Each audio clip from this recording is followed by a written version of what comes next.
Your Honor, it's number 90 on the calendar in the matter of Farkas versus Bull. Parties have been sworn in, Judge. You may be seated. Have a seat, ma'am. Mr. Farkas, if you tell me the story in as interesting a manner as you wrote it in your papers, it's going to be a fun morning. So, relax and tell me your story. Well, I was traveling westbound on Sunset Boulevard heading towards Highland. I get to the corner of Highland with a plan to make a right turn. I'm in the far right lane. The light changes. I move forward a foot or a yard. All of a sudden, bam! Mr. Bull over here smashes me from the middle lane of Sunset because he's decided to make a right turn onto Highland. So we pull into a strip center right nearby, and I'm reaching for my documents. I'm just trying to compose myself, and he saunters over to my window, and in his way, "Oh, I'm so sorry I did this. This is terrible. I had my mind on other things, and I'm getting a divorce." I'm saying, "Please, I don't want to know. Just let's go with the license and registration." So I look at his license. I get a divorce? I just got married, so I can't be getting a divorce. I'm going to get to you in a second. I read his license. Dwayne Xavier Bull, license expires in '95. Do you have insurance? No, this I don't have. I look at his license plates, New Mexico license plates. So what are we going to do? He says, "I just want to pay for it. Why don't you just take it over to a So I asked him, what beseeched you? What possessed you to make this turn? Your Honor, he says, "I saw my boyfriend on Highland Avenue with another man, and I got so upset." I said, "I'm not interested. What are you going to do?" He says, "I'm going to pay." Honor. He says, "I'm going to pay for it." I tell him, "I'm going to go right now to get an estimate, and I'm going to bring it to you, and you'll pay for it, and we'll forget the whole thing." Now, the man, can I show this to the judge, please? Yes. The day, exactly at the incident, I wouldn't leave the scene without him signing this. It clearly says, Dwayne Xavier Bull agrees to pay me. He caused the accident. Fine, so he does it. So what happens next? I call him and call him and call him. No answer. He gives me his pager. His salon is on Sunset. Following morning, I walk into his place of business. I walk in, and this young lady takes over. Divorce, marriage, the French woman, I don't know, but she starts, "Excuse me, I will handle this. Dwayne has no money." Well, that's good. That's good. What are we going to do? "But we want to fix your car, so we want you to take your car to Vahe." To who? Vahe. Vahe. So Vahe, the Armenian auto body repair. It's right. There's more documents to establish it. I pick up the telephone. I say, "I'm not leaving here till I speak to Vahe," so it's perfectly clear that Vahe fixes my car. He pays for it, and I go home. I call up Vahe.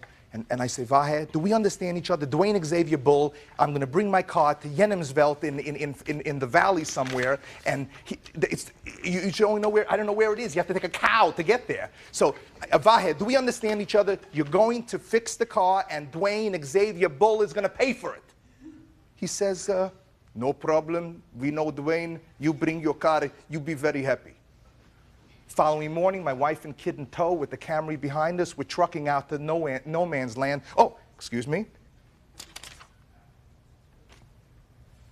Here's the document that says that he agrees to pay Varaz Auto Repair when I bring the car to him. Okay. Dwayne, can you give me a chance? Mr. Bull, I'm going to let you tell the defendant's side of the story as soon as he's finished, okay? Go ahead. So I get to Varaz. Vahe's a very nice guy. He says, "Leave the car, no problem." On my way home, I'm telling my wife, there's no shot in the world that this problem is over. Sure enough, like clockwork, Vahe's boss calls me. "Bob, the Armenian." "Bob, we have a problem." "Of course we have a problem. Dwayne Bull didn't come to pay for the car." "Right." He says, "We agreed that he would just pay for the parts, and we'll give him time on the labor." The man doesn't come. So I start calling him. Vahe's calling him. Bob is calling him. The man doesn't return calls. Finally, he threatens me on the telephone. I called West Hollywood Police. He says to me, "If you call me and harass me anymore, I'll have people beat you up." I call West Hollywood Police, but they're busy with seatbelts. They can't handle this.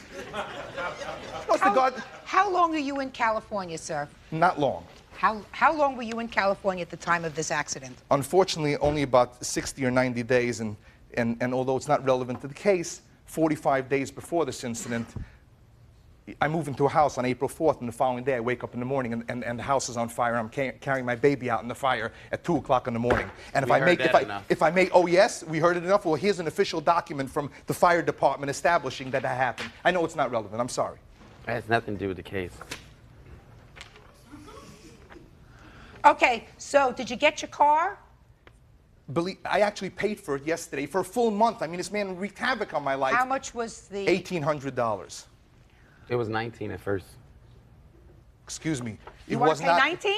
He changed his Excuse me. figures. The day I came to him in salon, I showed him the first estimate that I told him I would get was for 18 and change. Varaz, his own people, estimated at 1,800. And that's what I paid for it. $1,800. $1,800. So this is his own people. This is Vahez estimate. Okay, Mr. Bull, you've been anxious to tell me your side of the story. Now I'm prepared to hear you, sir. Judge Judy continues in a moment. Mr. Oh, Farkas' you're on your car. papers. Come He on. agreed to pay for the repair. He never came by to pay for it. Paper. Dwayne Bull, a Hollywood hair and makeup specialist, says his collision with actor Peter Farkas on Sunset Boulevard was Farkas's fault, and he shouldn't have to pay for the damage. Now I'm prepared to hear you, sir. Okay, Your Honor, the way I see it is, yes, he is correct. I was traveling west on Sunset Boulevard. Stop playing with the papers. Talk to me. Okay, I was just looking for a little document I wanted to show you as an exhibit. Okay, here it is. I was traveling west. Could you pass this to her, please? I was traveling west on Sunset Boulevard. Now, he was in the far right-hand turning lane, and it was 5 o'clock traffic. I truly believe that he was in that lane because on Sunset Boulevard, people get in that lane to speed to go fast. Your Honor, the way I was hit on the way my car personally was hit, if you look at the estimate, it was hit on my right side front door. Okay, so what I did was I put a signal to turn right. I think he was in this lane to go forward because he was not in our sight, nor did he have a signal. So you weren't you weren't in the far right lane, correct? No, I wasn't. I signaled to go. You were not in the far right lane. You were in the center lane. Yes. No, the lane next to the far right lane. But he was in the far right lane. Yes, right. Exactly. So you went to make a right turn. No, I signaled to You make a went right to turn. make a right turn. Yes. And you were not in the far right lane. No. Right. You got out of the car. You went over to this gentleman. You signed a piece of paper indicating that you were prepared to pay for the damage. Right? Yes. I had not even had the car a day, okay? And yes, I was nervous because I did not have insurance. And yes, I was nervous. You didn't have because insurance. I didn't have insurance, and I didn't have a driver's license. That's right. Okay, so yes, I really was nervous. So you didn't want, listen to me. So I didn't want trouble with the police department. That's but right. not only that, he got personal with me. He asked me, was I gay, okay? And I responded, no, he was coming on to me at the time. And I played with the party too. Yes, I'm married, but of course I'm gonna play into it because I didn't want the police. And I felt if he thought I was gay, then maybe he liked me. It's obvious, he's Nelly. Okay, Mr. Bull. Now he this comes. is true. I want you to stop talking. Listen to me. I'm going to ask questions. You're going to answer them. He came to your salon. Now he got to Viha, the Armenian, through you. Is that correct? Yes. I'm being totally honest. I was nervous. That's the only reason I signed this paper. I did not want to go to jail. Okay. My wife told me, listen, this guy is at fault. He's in our business, and he's screaming, irate, loud. He's from New York. He's obnoxious. It's obvious he's obnoxious. Look at him. Okay? He calls on my phone repeatedly. He tells me about his house caught on fire, how his kids are hungry. He needs his van to transport his kids. All this irrelevant stuff. While I have very important clients that are there. In fact, my wife is here as proof that I had a client that sit there in the chair when I disputed with him for 20 minutes in my business, screaming because he has no patience and he acts immature. He screamed, screamed, screamed, and I lost the client. She requested her $150 deposit back for, the services that were being rendered, her hair extension.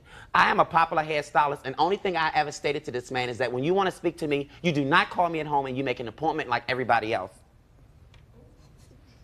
Is that what is? Just Yes. a minute. Have we now completed your side of the story? No, I have one more thing to say. I'm ready to hear you, sir. Your Honor, again, yes, I admit that my driver's license had expired. But again, from the way my car was hit, he said I hit him. It's obvious he hit me. from the way That's really not urgently important, sir. I'm going to tell you why.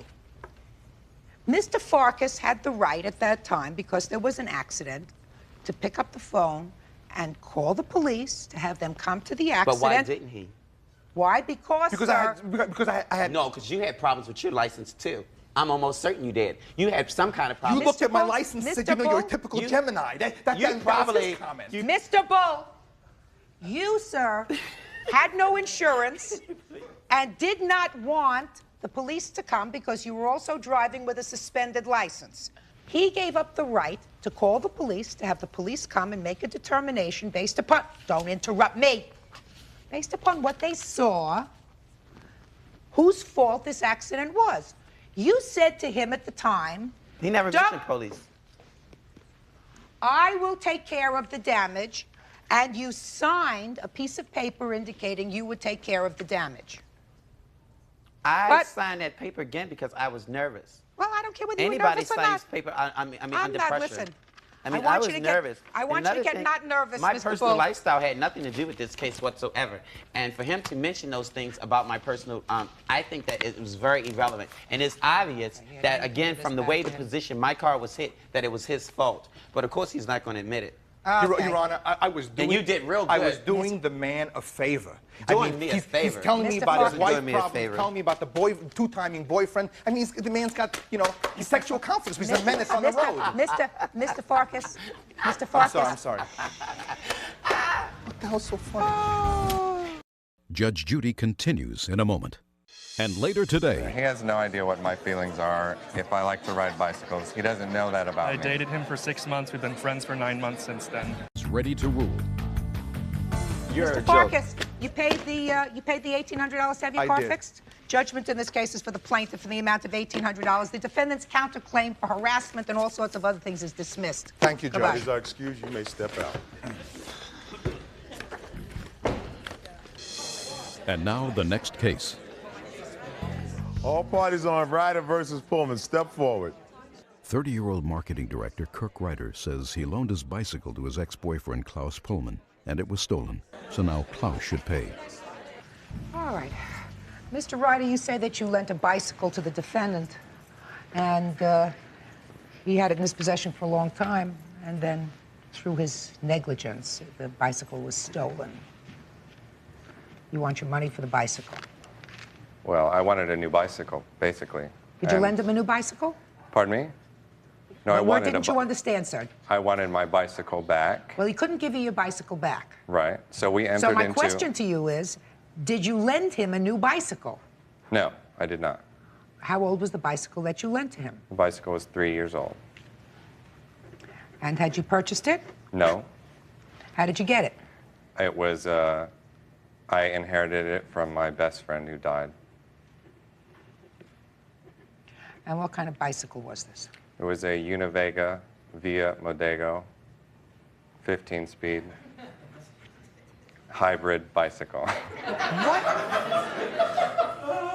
What happened to a Schwinn? I don't know, Judge. Schwinns are more expensive now. Are they? Yeah. I'm glad to see that they're still in business. At least it doesn't date me. They are. All right. So you had the bicycle for how long before you lent it to him? I had the bicycles since July 1996 when my friend died, and Klaus borrowed it in or around November, I guess. I'm not even sure.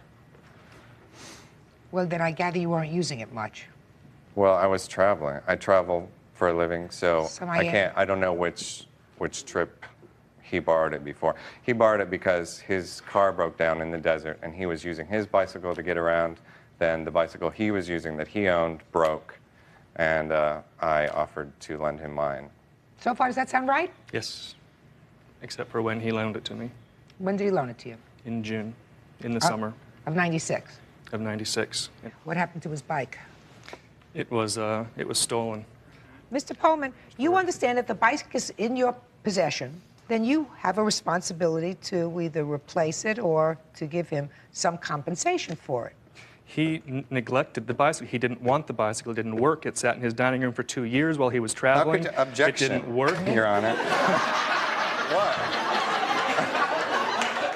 Sorry, well, he has no, that's speculation. He has no idea whether I wanted the bicycle or not. I, out of the goodness of my heart, lent him a bicycle that had some emotional value to me as well as physical value of getting around.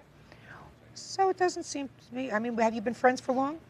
It's just too bad that this bicycle is presenting a problem to you. Why don't you just replace the bicycle?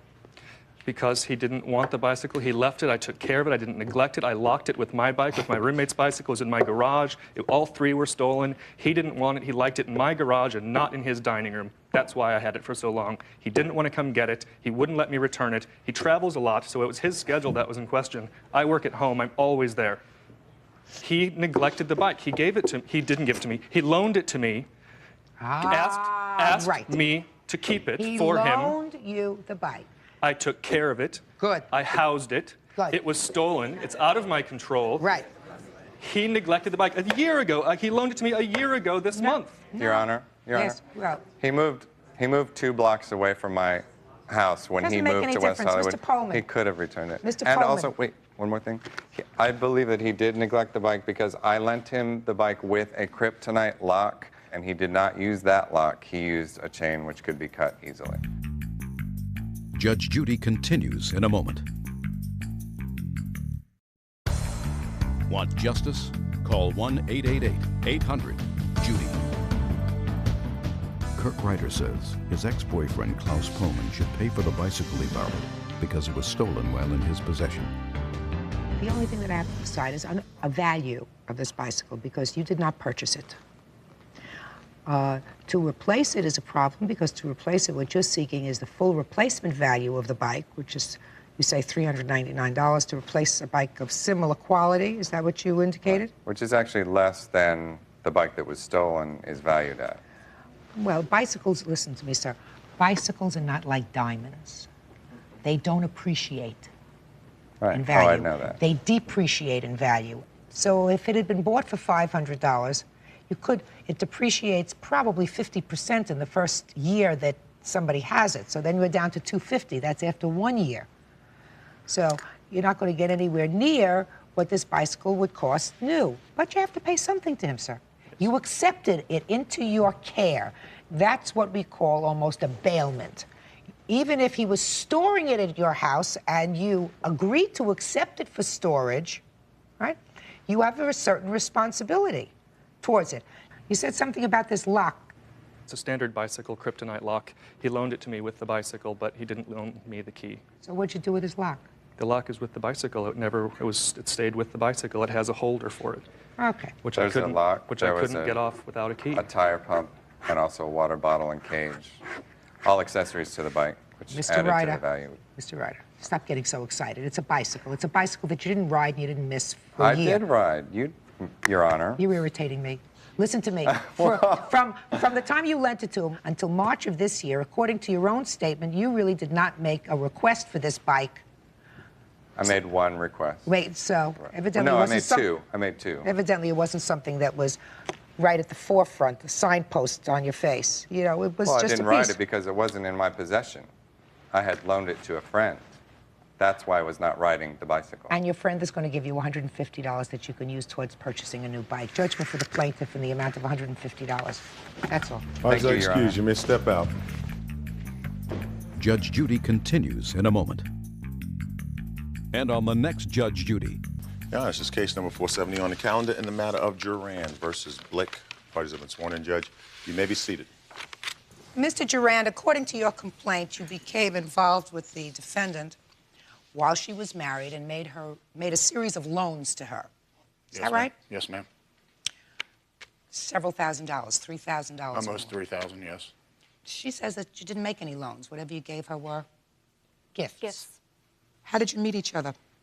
Through a friend of mine's wedding. We both were involved in a wedding, and the lady that my buddy was marrying set us up to where we both walked down the aisle together.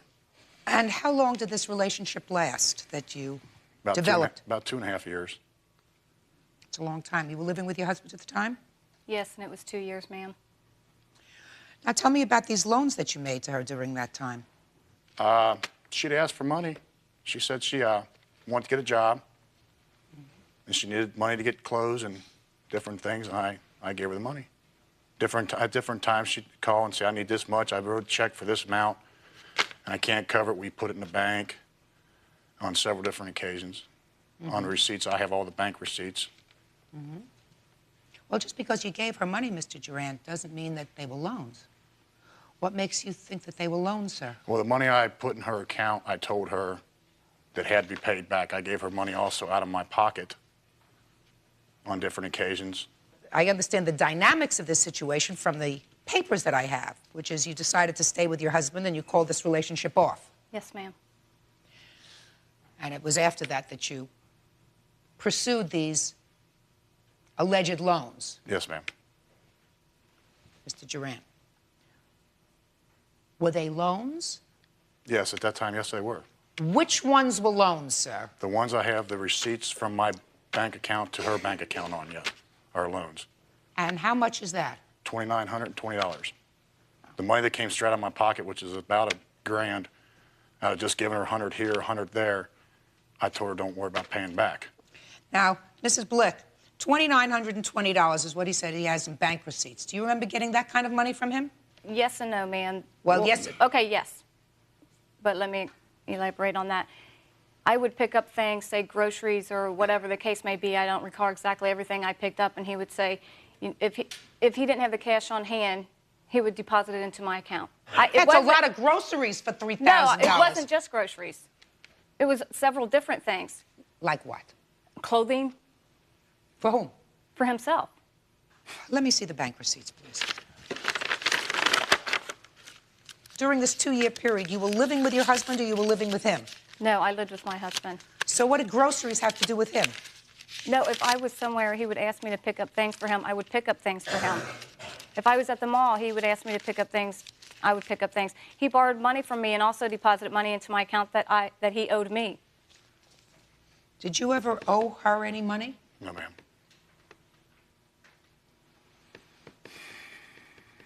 For deposit to the account of Rob Blick. That's her husband. I wrote It's it. a joint account. There's 2 receipts there on the same day.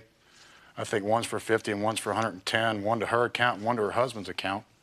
To where I wrote a check, I can't cover it. Just a second. That's sort of interesting. Didn't your husband ask where this money was coming from if this was a joint account?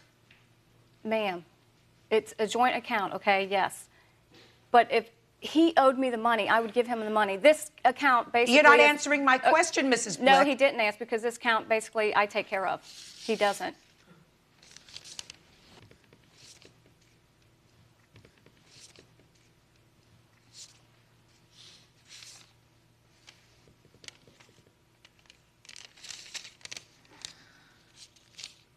I'm looking at deposits to your account, $600.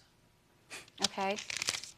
$320. Where's odd numbers? $110. Because this would be money also that he owed me, that he had borrowed from me. Well, explain that to me, Mrs. Blick. Explain to me how he borrowed money from you. He would say that he didn't have any money. Could he please borrow some money? And I said yes, and I let him borrow money. Does that sound familiar, sir? No, ma'am. I don't see how I could borrow money from her if she wasn't working at the time, trying to get on her feet. How can I borrow money from her? If you would look at those statements, ma'am, I did work. I didn't ask you whether you worked or not. It just doesn't... Something doesn't smell right when you say that you lent him money. Well, I did. How much? I don't know the total amount that I loaned him, but I never, ever asked him to borrow money.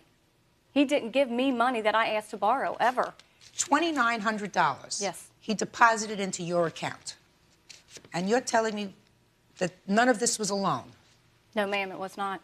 Well, tell me about it. You tell me about it. And we're not talking groceries here. We're not talking about a box of cornflakes. Well, I mean, we're talking about, over a period of 2 years, almost $3,000, and that's not including what he says is cash out of pocket. Okay, I will tell you about it. He would give me money. If I was going out, he would say, here, take some money, have some fun with your friends. He would ask me to borrow money because he does not work in the winter. He's off, several months. I'm not sure exactly how many months, and he did not work. There was times where he did not collect his unemployment for a certain amount of time. I don't know balance there, how long it takes him to get his unemployment. He would ask for money from me also then. I would give him money because he had no money, no income whatsoever. All these, Mr. Duran, receipts are for 1996. So that's during a one-year period. Yes, ma'am. You say you had this affair over a two-year period. Yes, ma'am. Well, when did you start giving him money? Starting into the second year.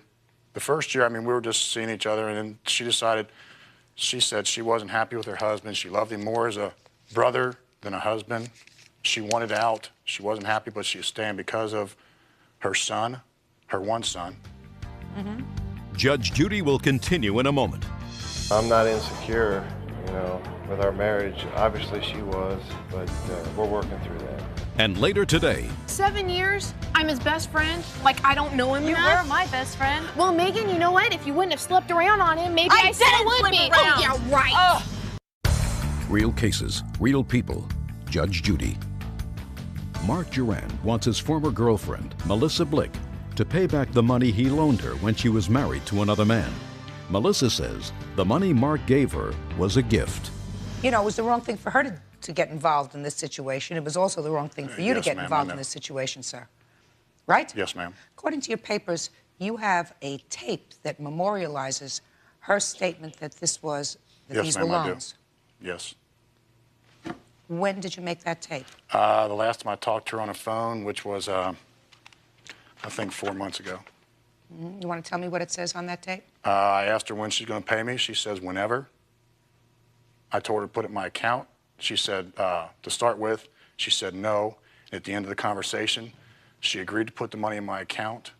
I gave her my account number, which is on the tape also. And she told me quit harassing her, which harassing her once every 3 months to call her, find out where my money is, I don't consider harassing. I told her if the money's not in my account, when I check my bank statements, that I want an answer why it's not there. And I won't call and harass her. And she agreed to that. What did she say? She said that she would start putting the money in my account. I told her I wanted $100, 50 to $100 a week. And she said, I can't promise you nothing because I have my truck payment or car payment out of one of her checks. And I said, well, if the money's not there, I want you to call me and let me know why it's not there so I don't have to call you and leave a message on your answer machine. Does that sound familiar to you, Miss Blick? The conversation we had, somewhat like that, yes. He did call my house. Where you said that you would put money in his account. Yes, but I didn't know him the money. I was just trying to get this man to leave me alone. He has harassed me. He has harassed my son. He has threatened to do things to me. He has told me I've had to watch my back. It was so bad. Are you telling me that if I were to play this tape, it would say that you would start to put the money that you owed him into his account every week? Yes. That's it. I don't have to listen to the tape. Listen, Mr. Duran, she acknowledged that this was a loan. She acknowledged it on this tape. I don't have to listen to the tape because she's already told me that she told you that she would put the money in your account. I don't believe you, madam, when you say you told him that because he was harassing you. He wants his money. The two of you were involved in an affair that probably shouldn't have taken place. However, he gave you money. Some were gifts. $50 out of his pocket, go have a good time is not a loan. That's a gift. But clearly, you had an understanding that some of it was supposed to be returned. Perhaps if you had, in fact, left your husband and gone to live with him and had a life together, he would have forgiven those loans. Is that correct, sir? Yes, ma'am. Exactly what was said. Well, Mr. Durand, you know the old song, Never Get Involved with a Married Man? Yes, ma'am. Right? Goes the other way around, too, sir. All right.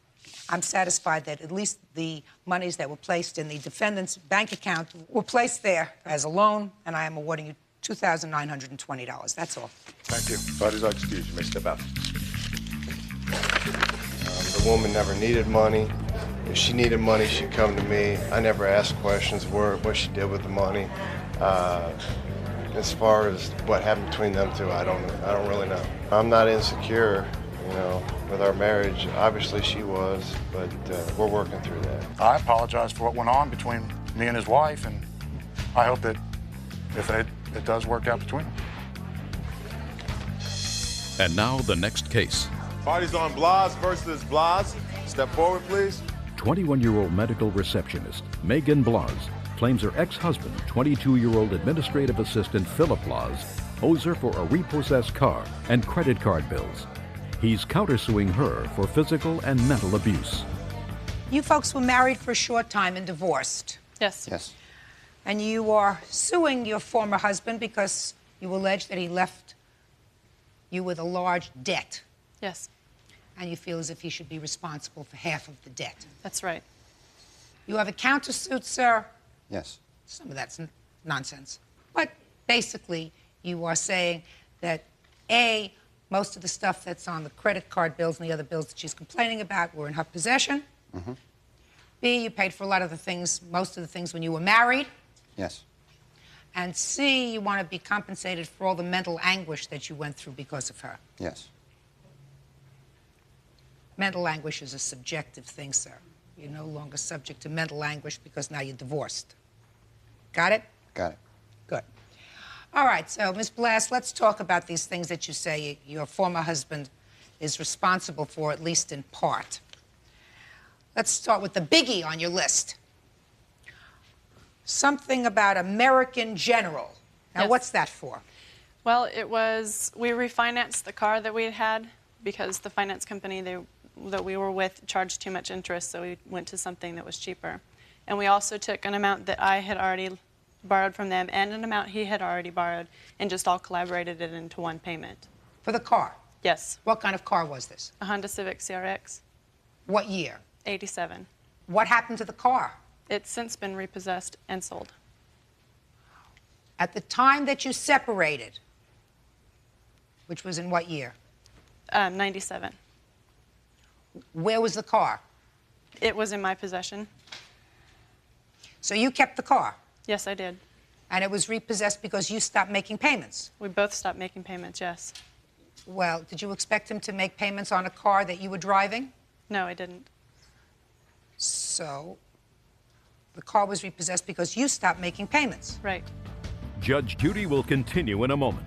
She had an affair on him. That's Sit why- down. Talking money, they're talking sex. This season on the Miss Pat Show. Oh, Mama, I'm so glad you're back. What you want? I'm broke. Get the answers to burning questions. I ain't seen you in 2 months. I just came to get the rest of my stuff, all right? I'm moving in with my woman. Is she inflatable? And see why change You ready for your life to change, Big Sexy? comes at a cost. The kids were fighting again, and you just fainted, baby. You fell right on the floor. Is the floor okay? The Miss Pat Show.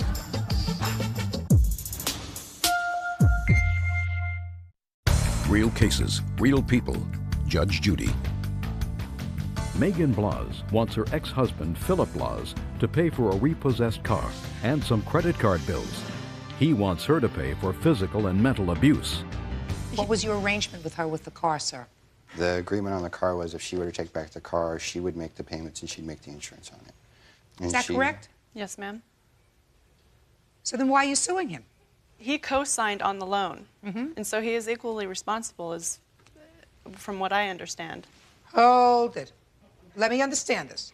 You separated. You said to him, I want the car. Right. And if you give me the car, I'll assume the payments. I never said I really would. I mean... You just told me you said you would. You just told me you said you would. Right. Right? Yes. So he turned the car over to you. Right. But then since the loan is in both of our names... I understand that. So you take care of it. You told him, give me the car and I'll take over the payments. Right? Yes. And you didn't. Right. So, take care of it.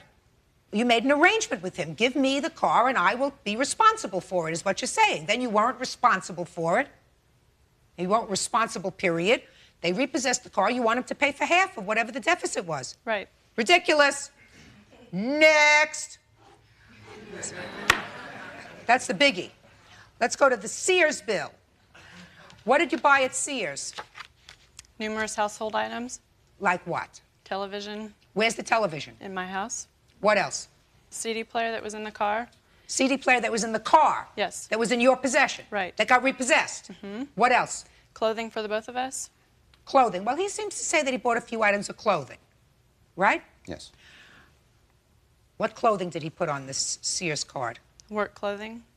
How much was it worth? I don't have an exact amount. Well, then I can't give you an exact order. What else was on the Sears card? Anything else? No. No. That takes care of the Sears card. Gottschalk's.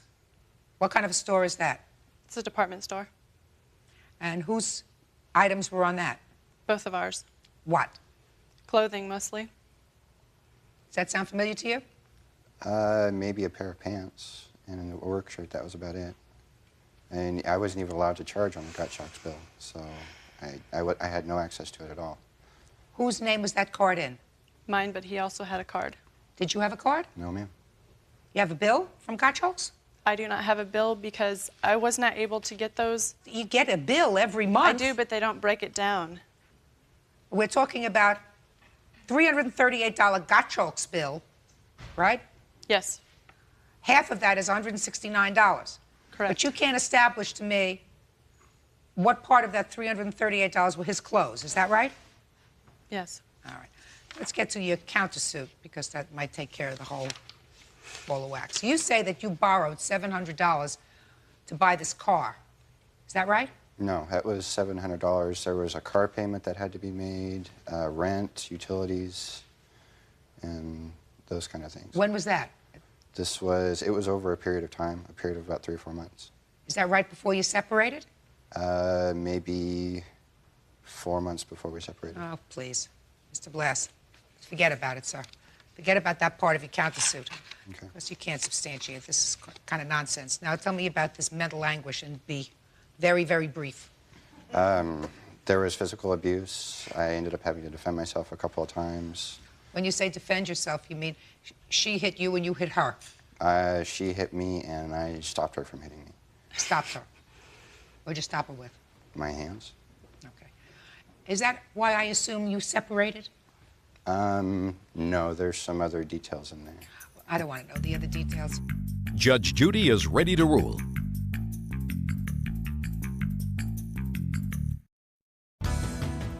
You had mental anguish when you were living with your former wife? Yes. You're not living with her anymore? No. Ma'am, may I say that I had mental anguish also? Good. I mean, it could Everybody go has both mental ways. anguish. Let me tell you something, No matter folks. what relationship. Let me tell you something. If you didn't have mental anguish, the two of you might still be together. Correct. You had mental anguish. You were smart enough to put a period and move on with your lives. Right. Why you're still suing each other, I have no idea. Your Honor, may I say something? Why? Who are you? I'm his best friend. She had an affair on him. That's Sit why- down.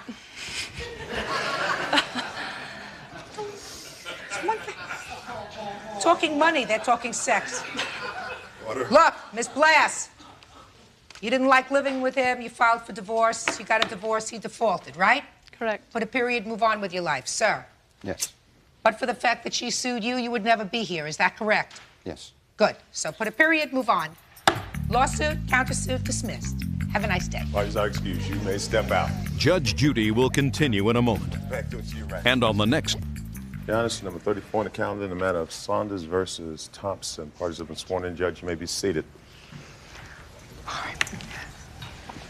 I gather from these papers you two were engaged, going together for about 10 years. Yes. Is that right? Yes, ma'am.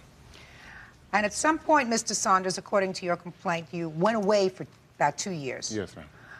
Is that a euphemism for jail? Yes, ma'am. What were you incarcerated for? Because that becomes important. Aggravated battery. On whom? Not on her. No, ma'am. Was there a weapon involved? No, ma'am. And during the time that you were going to be away, you left the defendant your car, Yes, ma'am. a gun, Yes, ma'am. and access to your money. Yes, ma'am. Where was the money? Originally, before I left, I resigned from my job. The money was somewhat about $20,000 in a K plan. And A Florida retirement plan. Yes, ma'am. She had the power of attorney so that she could handle the work, get the money, and handle it. So then you come out of jail and you sue her. Not together anymore. Yes, something like that. Well, then let me hear the story, sir. I came out and to retrieve, before getting out, I realized that we were no longer going to be together. I just wanted to come out and receive my property, get rid of the gun, sell it, get my Jeep, get insurance policy that she had of mine, power of attorney back, and go on with my life. Subsequently, I tried to talk with her and get her to give me these things back so that I could go on with my life. She, in turn, gave me problems. They went on for months and months. I couldn't get any of this stuff back. Do you have your Jeep? I eventually did get it, yeah. Now, the Jeep I got immediately, but a couple of weeks down the line, I realized that it had some problems in it. A leaning wheel. She had told me before I got out that the windshield was cracked again for the third time, you know, and I was missing a lock, a computer lock that goes to a burglar alarm. That's, you know. All right, let me get to this gun, because I think that's going to be the easiest thing to take care of. What happened to his gun? I had been carrying the gun in the vehicle. Why?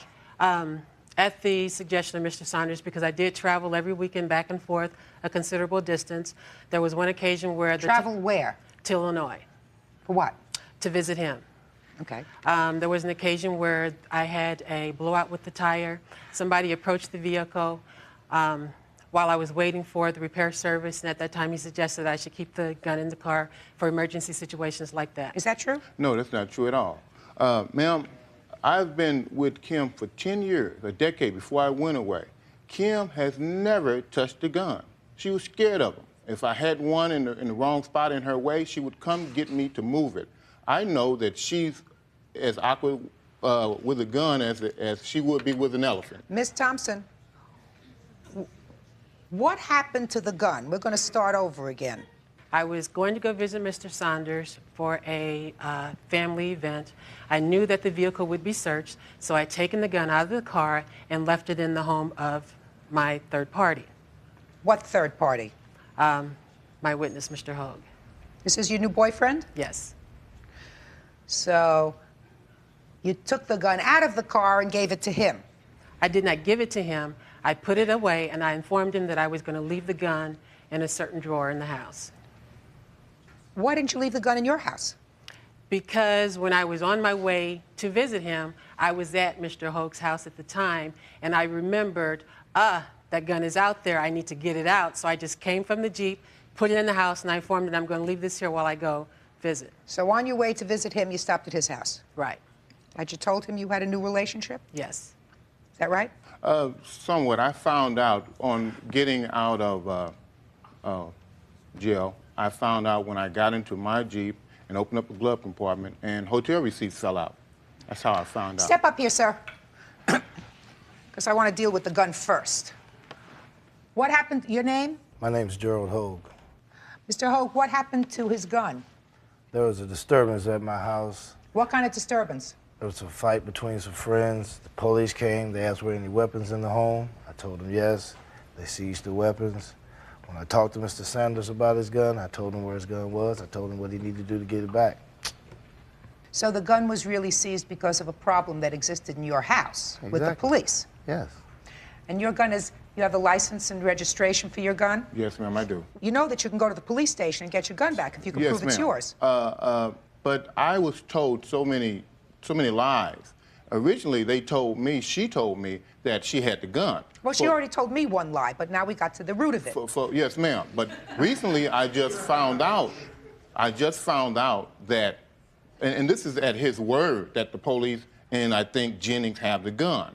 I have been told so many lies that at a certain point, I stopped dealing with them. I figured I would take it to the court and let the court sort it out.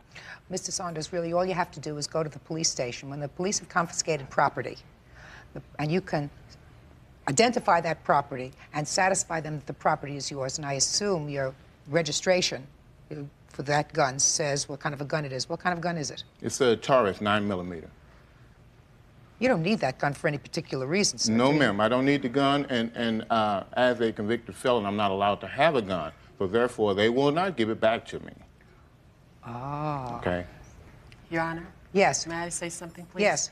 I did call the police to try to get the gun back. I informed them that I had power of attorney from that the gun was not Mr. Hogue's, and that I did have power of attorney plus the receipts for the gun. They told me that since I was not the registered owner, that I could not get the gun. I would have to go to court in order to do so. I had contacted a lawyer. They told me it would be $258 to get the gun. I did not feel that I should put out additional monies when Mr. Saunders still owes me money. The reason his gun is at the police station, his property, whether it be a gun, whether it be a hat, whether it be a collection of baseball cards, is because of you. Right. So he has to be compensated for that. That's his property. He can't get it out because there's an impediment to it. But the reason that the gun is there is because of you. So you can become the registered owner of the gun for the limited purposes of selling it. And then he gets the money. Judge Judy continues in a moment. She told me already 3 lies today, and we've only been together for 15 minutes. That's why. Real cases, real people. Judge Judy. Lawrence Saunders wants compensation from his ex-girlfriend, Kim Thompson, because her new boyfriend smashed his Jeep and lost his handgun. What other monies do you say she owes you? $2,600 for a wheel on my Jeep. $900. Just a minute, $2,600 for the wheel. Why? Well, when the car was returned to me, the wheel was leaning. Yeah. And it was in her possession, and I figured she owes me for it because who knows who she let drive it. Well, Mr. Saunders. Yes, ma'am. When you lend somebody a car or turn a car over to them for an extended period of time, you assume that that car may be used, driven by her, driven by someone else, and you take certain risks. You're not going to get the car back in exactly the same situation as when you went in 2 years ago. You're a different person, I assume, than you were 2 years ago when you went to jail, right? Very much so. Very much so. Yes, ma'am. So's your car.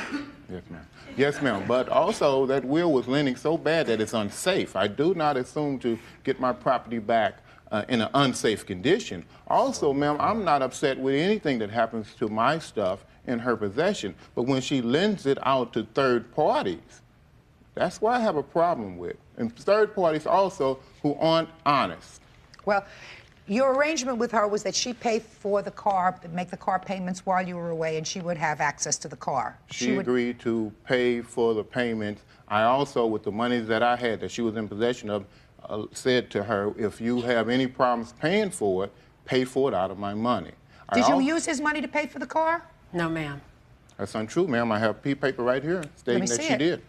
I may have made 3 car payments with his money. Well, why don't you... I just asked you a question. You said no. I'm talking about over the 2-year period. I used my money to pay for that vehicle. Well, you were driving the vehicle. And he was driving the vehicle, right? No, ma'am. He used the vehicle one time. I don't believe you. I don't believe you that he used it one time, and the one time he used it, he was in an accident. Is that what you're going to tell me? Yes, ma'am. Baloney. Miss Thompson. It was an ice storm.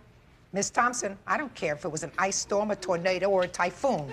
If you think that I believe that you only let your boyfriend use that car once, I was born in 1965. Excuse me. I also have a copy of the report here also of the accident. It says nothing about an ice storm. Whether it says anything about an ice storm, listen to me. She used the car, and it was your agreement that she would pay for the car. Yes, ma'am. Once she was using it. Yes, ma'am. Because you didn't have a car at the time that was I usable. Did have a car. Then why would you use his car? Your Honor, in the very beginning, I only drove I did not drive his car.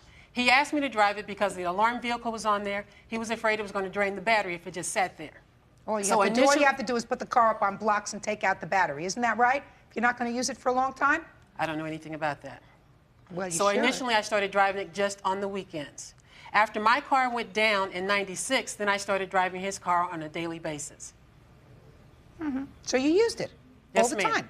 Full time in '96. So But that was a full year after I had been given possession of the vehicle. Ma'am, I gave her the car with 37,000 miles on it. I got it back with somewhat of 70,000 miles on it. Right.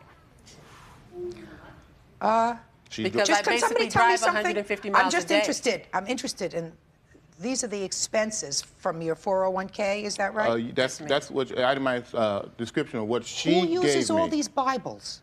I was giving them out. You were giving him out from jail, in jail? Yes, ma'am. He spent hundreds of dollars on Bibles to give to other inmates. I could think of worse things. You were driving this car when it was in a bad accident, sir? Yes, ma'am. Did the insurance cover the cost of that? Yes, ma'am. And what was the cost of repairs for the car? A little over $5,000. And how much did the insurance pay? Everything except for $300, my deductible. I don't see where she owes you a whole bunch of money, sir. I think she owes you for the gun. Yeah, well, I don't think she owes you for the car, and I'm going to get to her countersuit in a minute. Car's a problem. You let somebody have a car, and that's what happens. I think that the 3 car payments that you took out of your 401k, if she was using the car, she has to pay you back for. If she's treating this car as her own, she's driving it, she's letting her boyfriend drive it, it doesn't seem to me that you got to pay for it. That just sounds fair. Your Honor? Okay, yes. The payments that I made with his money was during the time that I was not driving the vehicle on a daily basis, only on the weekends to go visit him. So I don't see where I should be responsible for that full payment. Why don't you drive your own car to go visit him? Because his car was newer, he wanted me to drive his car. That's untrue. Her car I don't believe, Miss Thompson, that he ever said that to you. Her car was down. The problem is when you tell a lie once to a court, the court tends to look at everything else that you say with a certain amount of suspicion. Amen. I don't believe that he ever said to you, please drive my car instead of yours, and I also don't believe that you only drove his car on the weekends if you're telling me that his car was newer than yours. Judge Judy continues in a moment. Lovers that have been together for a while can feel when the other person is drifting off. Real cases, real people. Judge Judy. While Lawrence Saunders was in jail, he claims his girlfriend found a new man who damaged his Jeep and lost his gun. I see 2 car payments that you made, $854 out of his account. Because it was behind. Well, he was in jail. Your Honor, Mr. Saunders had a habit of never paying his bills or not paying them on time. Yeah, I have no problem with what she's showing with the money, even using my money to pay for my Jeep, okay? I didn't have a problem with that. I asked her, if it would have been up to me, I would have let the vehicle go back and controlled my money until I got back. She said, no, I'll help you, I'll do it for you, you're gonna need a vehicle when you get out, no problem. And I think she did pretty much a good job with the money. Oh, so what are you here for? Are you just mad at her? No, I'm not mad at her. So again, my car was not, she promised me, I asked her to promise me that she wouldn't give my stuff away to a third party. Some guy, I figured that, I'm going for a while, I'm not a fool. She might be dating, she wants to date. I mean, she's a young girl. She shouldn't be strapped down with some guy that's away, okay? Go ahead, do your thing. But if you're going to take care, you gave me your word that you would take care of my stuff. If you're going to take care of my stuff, take care of my stuff. If something happens to it, that's an act of God. But if you're irresponsible and you're handing it out to people, you're handing it out to people that I don't know, you're handing it out to people who aren't above board, it's not honest. That's my opinion, but I can express it. But you gave her permission to do that. I gave You expected that she might let somebody else drive the car as long as she was responsible. No, I didn't. You didn't? I asked her, and she promised me that she would not. Is that true? Yes, Your Honor. Okay. And you did. You lent it to somebody else. I lent it to my family members to move some furniture, and I did loan it to Mr. Hogue. And you had promised him that you wouldn't? Yes, ma'am. And sir, how much did it cost you to fix up the car? I had a figure of actually around 3,700 that I lost in trading the car in.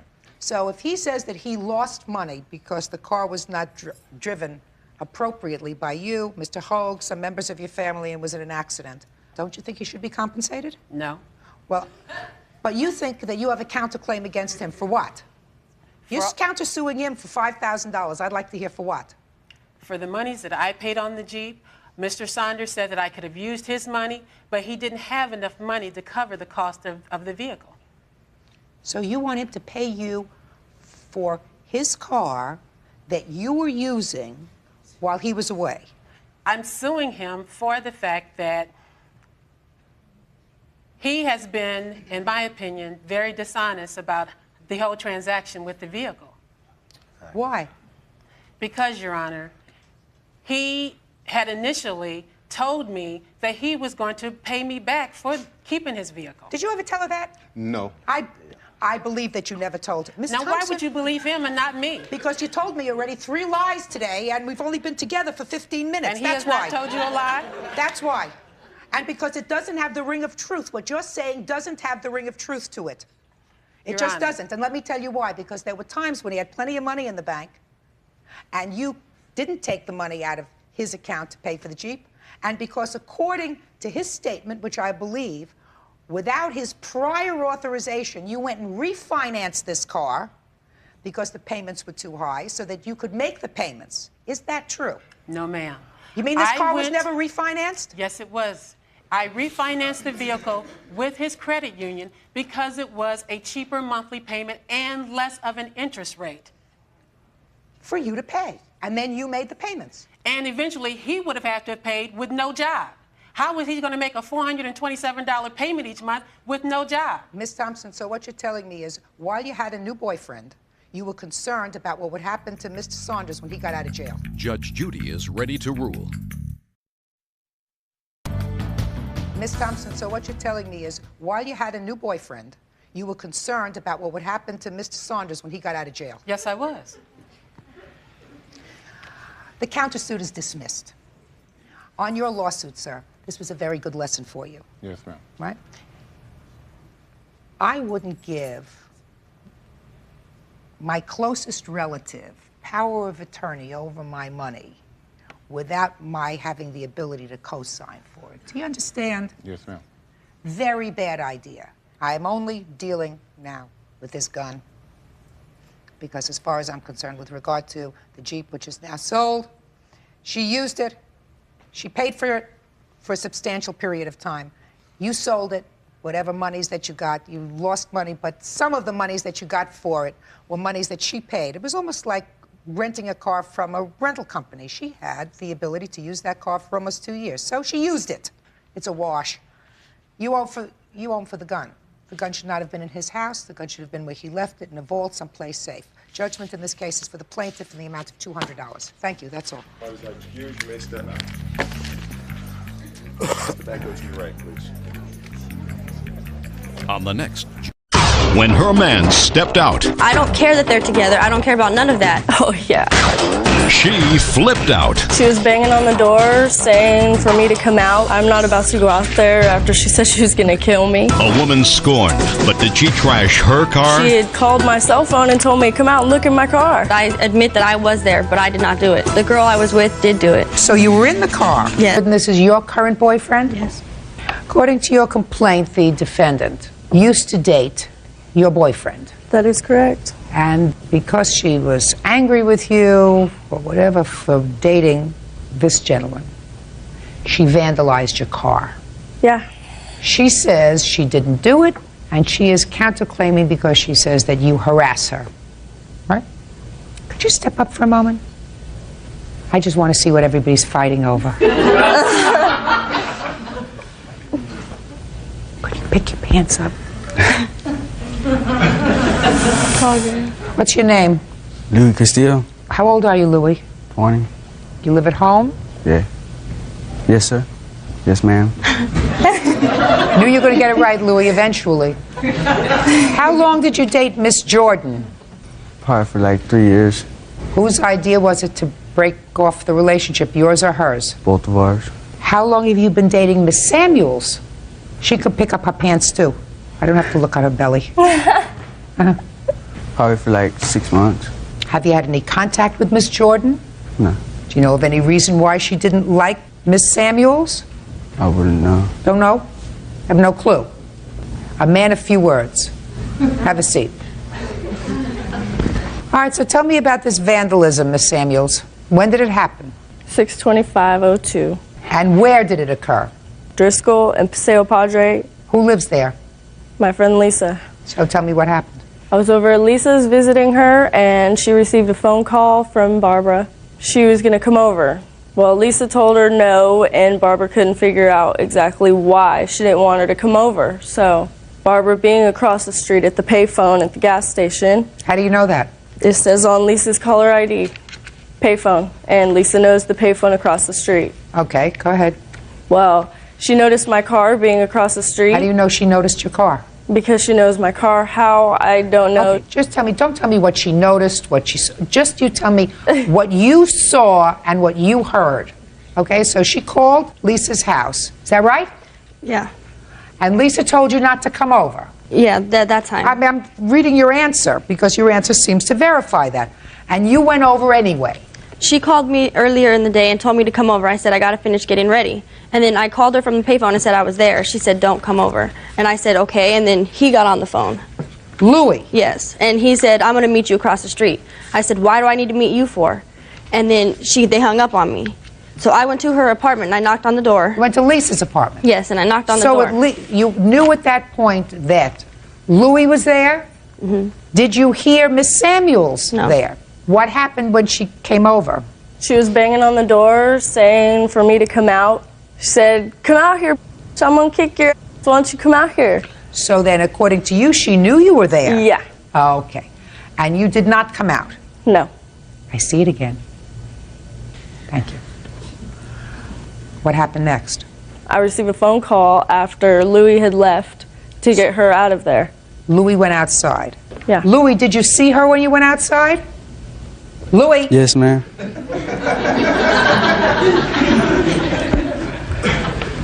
Yes, ma'am. You went outside. What did you see when you got outside?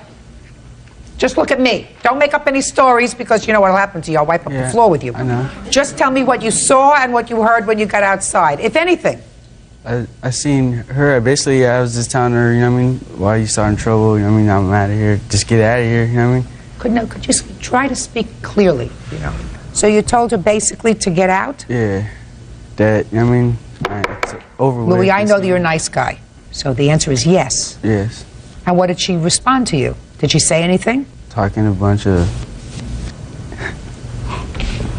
garbage or whatever. Louis, do you curse in front of your mother? No. Would you curse in front of the priest? No, ma'am. So you would have to search in your vocabulary and find other words to use, right? Yes, ma'am. So I want you to tell me what she said to you when you told her to leave. She was really like crying, tell you the truth. She was like crying and like tripping because she seen me. She was crying? Because she seen her car out there and she knew I was with her, basically. Don't tell me what she knew. I want you to tell me what you saw. You saw her crying? Yeah. Did she say anything to you? There were mostly cuss words. That she said to you? Yeah. Did she finally leave? I thought she left because my sister lives in the same apartment.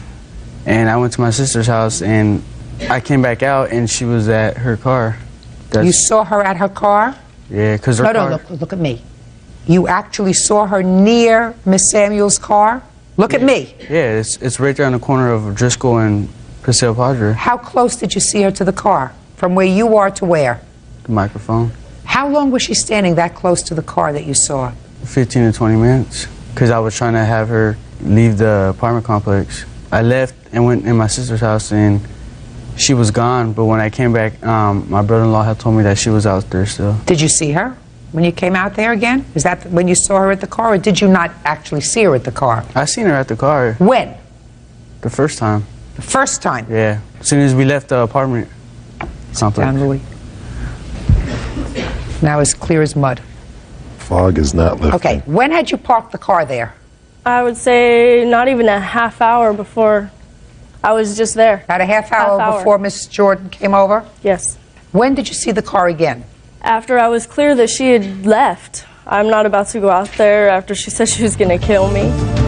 Judge Judy continues in a moment. How come you didn't say, I was in the car, I saw what happened, I didn't do it, somebody else did it? I said that I was there. Oh, no, you didn't. Real cases, real people.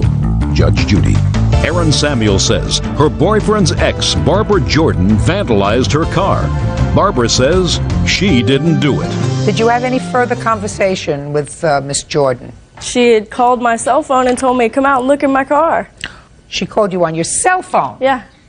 After when? The incident happened, right after she did it and left. Okay, good. And then you went out and saw what damaged the car. Let me see it. This is of the windshield, and the police report says how they examined the vehicle themselves and took pictures, but I don't know how to get those pictures.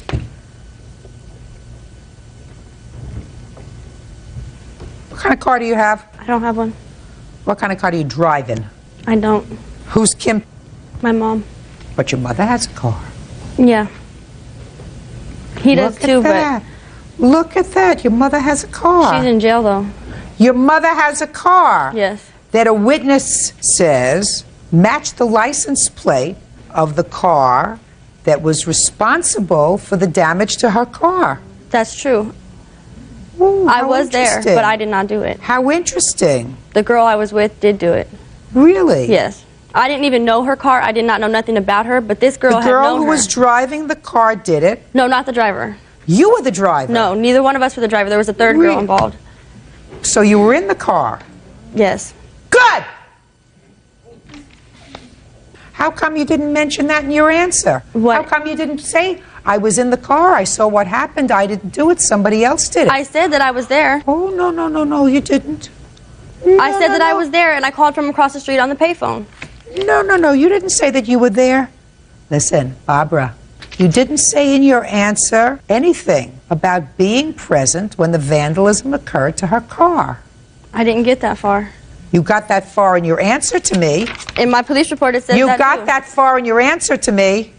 My police report says that I admit that I was there, but I did not do it. You did it as far as I'm concerned, honey. Unless you can give me a good reason why anybody else would vandalize her car. Because the other girl knows her, and she said that she was saying things about me, and she said, how are you going to let it ride? How are you going to just let her? I'm like, I don't really care, because I broke up with him. He was in jail. I broke up with him, and I was staying with him. I don't care that they're together. I don't care about none of that. And I am not jealous of anything. Why would I care? Tell me how you got to be in a car with somebody who vandalized her car and what this other girl had against her. I do not know what she had against her. I don't know either. All I know is the I car don't have belonged. nothing against her. All I know is the car belonged to your mother, who you tell me is where? In jail. In jail. It has nothing to do with none of this. All right. Tell me no more. Give me the estimates on the car, please. The estimates on the car are on the police report. It's the windshield. This is the restraining order. I asked you for one thing. I said, give me the estimate on the car. The complete and total cost is at the very last. What year car is this? 2000. Was the car repaired? No. Why not? Don't have the money to repair it. I didn't plan There's no on- insurance on the car? No. Who owns the car free and clear? Me now. It was just paid off recently. When was it just paid off? Not even a month ago on my Well, birthday. if it was just paid off September. a month ago, that means that when this happened in June, you had to keep insurance on the car because there was a money lender involved, so you had to keep insurance on the car. But I didn't want to pay a $500 deductible that I didn't have to get the car repaired. Just a second. I'm going to love this. You had a $500 deductible in June, is that right? Yeah. Of course. We're now 6 months later, and I'm asking you why you didn't have the car fixed when you had insurance instead of having a bill here for $5,000. That doesn't sound right. Where'd you expect her to get $5,000 from, madam? You're not going to get $5,000. That's what you had your insurance for. You think that I believe this whole cock and bull story that you just told me? The key That marks? you didn't have, no, about the repairs to the car. I didn't have the $500 for the insurance. Let them fix as much as they can. Oh, yeah. Oh, yeah. Now I want you to tell me about your counterclaim, Miss Jordan. Let's hear it. Okay, she has a restraining order on me, and on rightfully so.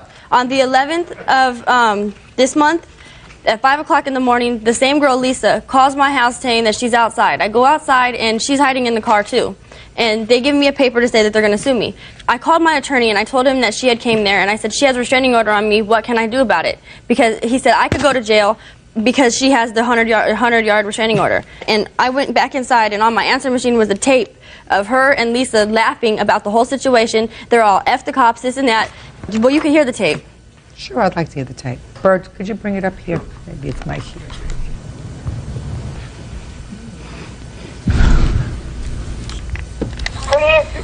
Okay, I'm gonna hit this one. Where's my phone? I have my phone. So I'm gonna pass it away, huh? They're all laughing. Yeah, whoa, I can't. Oh my god. Oh my god. No. Does it get better? It's just basically how they're laughing, how they came to my house. They're laughing. They came to your house. They served you with a small claim summons. And she's not even supposed to be on our property. Just a minute. You don't have a protective order against her. Is that right? Shh, listen to me carefully. Do you have a protective order against her? Not yet. I'm in the process of getting it. Who handed you the summons? Lisa handed it to him. So Lisa never served you? No, but they were at my house at 5 o'clock in the morning. Fine. They can be at your house at 3 o'clock in the morning. No, they can serve can't. you with a summons. Yeah. Your counterclaim is dismissed. It's not harassment. In any event, and on your claim, listen to me carefully. You should have had your car fixed when you had insurance. However, I'm not going to penalize you for stupidity any more than $4,500 worth, because I am awarding you $500, which would have been your out-of-pocket expenses had you had your car repaired when you had insurance in June, when this incident happened. Do I make myself clear? Yeah. Good. Goodbye. Parties are excused. You may step out. I have papers saying that my vandalism has been dismissed, saying that I did not do it. She was seen by people in the apartment complex. They called the police before I even got out to the vehicle to call them, and the description fit her. And now the next case. All parties in the matter of Yonkers versus Ponce. Step forward, please. 20-year-old dietary aide Melissa Yonkis is suing her one-time blind date, 21-year-old student Richard Ponce, for the cost of a motel room and several in-room movies. The two of you, according to what I've read, were introduced to each other socially through a friend and began communicating both on the phone and the internet. Is that right? Yes. And then you decided it was time to meet. And for some bizarre reason that I'm sure someone will explain to me briefly, you decided to have your first meeting at a motel. You arrived at the motel and you decided to put the room on your credit card. That's correct. You went into the motel to hang out. According to you, you got disgusted with something that happened in the motel because he was going out to visit a friend, and you stormed out. Then later on, you got a bill for 2 nights' stay at a hotel, because he evidently decided to stay that night and an extra night, and for some movies that he had rented. You want him to pay you back for the 2 nights at the motel and the videos. Is that what this case is about? That's correct. He says that you stormed out, that somebody, he assumes it was you, vandalized his car, which caused him to get stuck in the motel for an extra day. Is that right, sir? Yes. Just to tell me why, briefly, you decided to have your first meeting in a motel. Well, I'd worked late that night, and I live 45 minutes away from the defendant, so by the time I got to where he lives, it was already late, so there wasn't really much else we could do. We both live with our parents, we couldn't go to each other's houses, so we decided to go to a hotel. We had talked about it for a long time, and that was the most convenient day, so I decided. So what time did you arrive at the motel? I think it was around 10:30. And what happened, sir, that caused you to want to leave? Well, the thing was, I was just not really into her when I met up with her. You didn't like what you saw? Well, I went out with a drink with my buddy, which I invited her to come out with me. I came back to the hotel, and I realized that my car was vandalized. Yes? My tires were slashed. The car wouldn't start. I'd called a friend who was a tow truck driver to fix. This car was a loaner. This is not my car. So I had to get the car fixed before my friend had found out it had been vandalized, or else he wouldn't trust me ever again with the loaner whenever the emergency case might be needed again, you know. Why did you stay at the motel 2 nights? Well, my tow truck driver, the friend that I had was a tow truck, was out of town, and he told me he'd been in town. Well, Mr. Ponce, you know, you're making this up as you're going. You live in that town, do you not? I live in the area. You live in the area. Go home. Well, I couldn't leave the car there. Why not? It wasn't gone anywhere. It was already vandalized, had flat tires, and it wouldn't run. So what do you mean you couldn't leave it there? Well, I couldn't leave it there. I just don't trust leaving a car just vandalized like that. I'm sure a tow truck would just pick it up, a car like that, like, you know, it wasn't even mine. Then I'll lose track and see where it's going to go. So I stayed there the night. I waited until my friend came to pick it up. He fixed it, and unfortunately, let me see all your receipts, I don't sir. have any evidence or receipts because of the fact that I paid him to fix the car, and it was not like he's not working in a mechanic shop.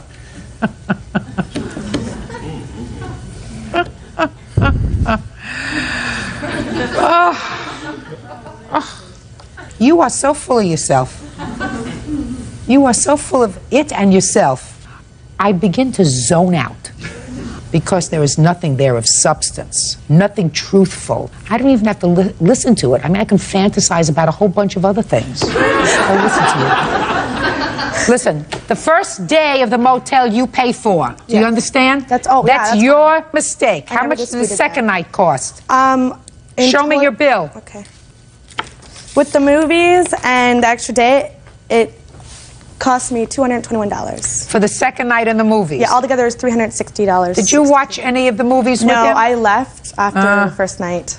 221. Listen, consider yourself lucky. He's a real loser. Judgment for the plaintiff in the amount of $221. Goodbye. Parties are excused. You may step out. This car business, I don't even know where it came from. She had vandalized my car. He was the one who pursued me. I don't know what he's talking about. He wasn't into me because he totally was.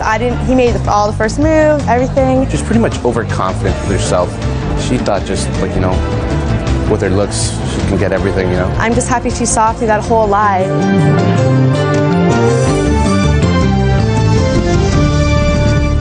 A dying parent's final wish Your mother told you that she wanted you to have this jewelry. Yes, ma'am. awakens a family's painful past. My father was very abusive towards us children. My daughter has made such terrible accusations. Tell me, is that right?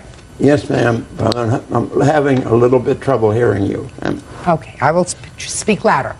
Your wife passed away recently, and it is your claim that your daughter took certain jewelry of your wife's that you would like back.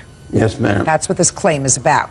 Yes, ma'am. Your daughter says that it was your wife's wish that she have this jewelry. Yes, ma'am. Miss Weeks, was this the only property that your mother left? She left some other family heirlooms and personal property, but nothing of significant value. I assume that that's a box. Is that a box? This is the watch that he claims, and the ring was my mother's. I'd like to see both, please.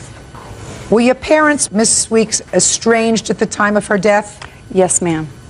Why?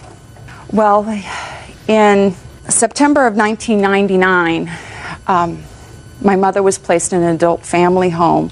What was her illness? Her diagnosis was multiple sclerosis at that time, and she was falling a lot.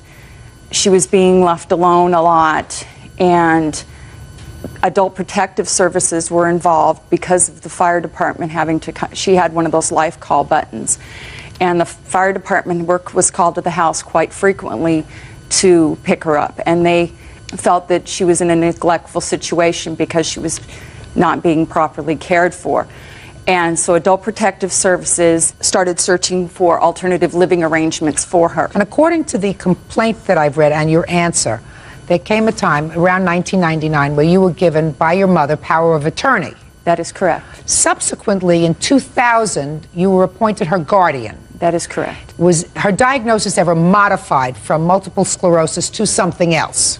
Not officially, no. All right. Now, what I found interesting about your answer was that in 2000 you were in fact appointed her guardian. Yes, ma'am. Because the court found that she was unable to take care of herself and make decisions for herself. That is correct. When was it that your mother told you that she wanted you to have this jewelry? October, November of 99. Did you take the jewelry at that time? I did.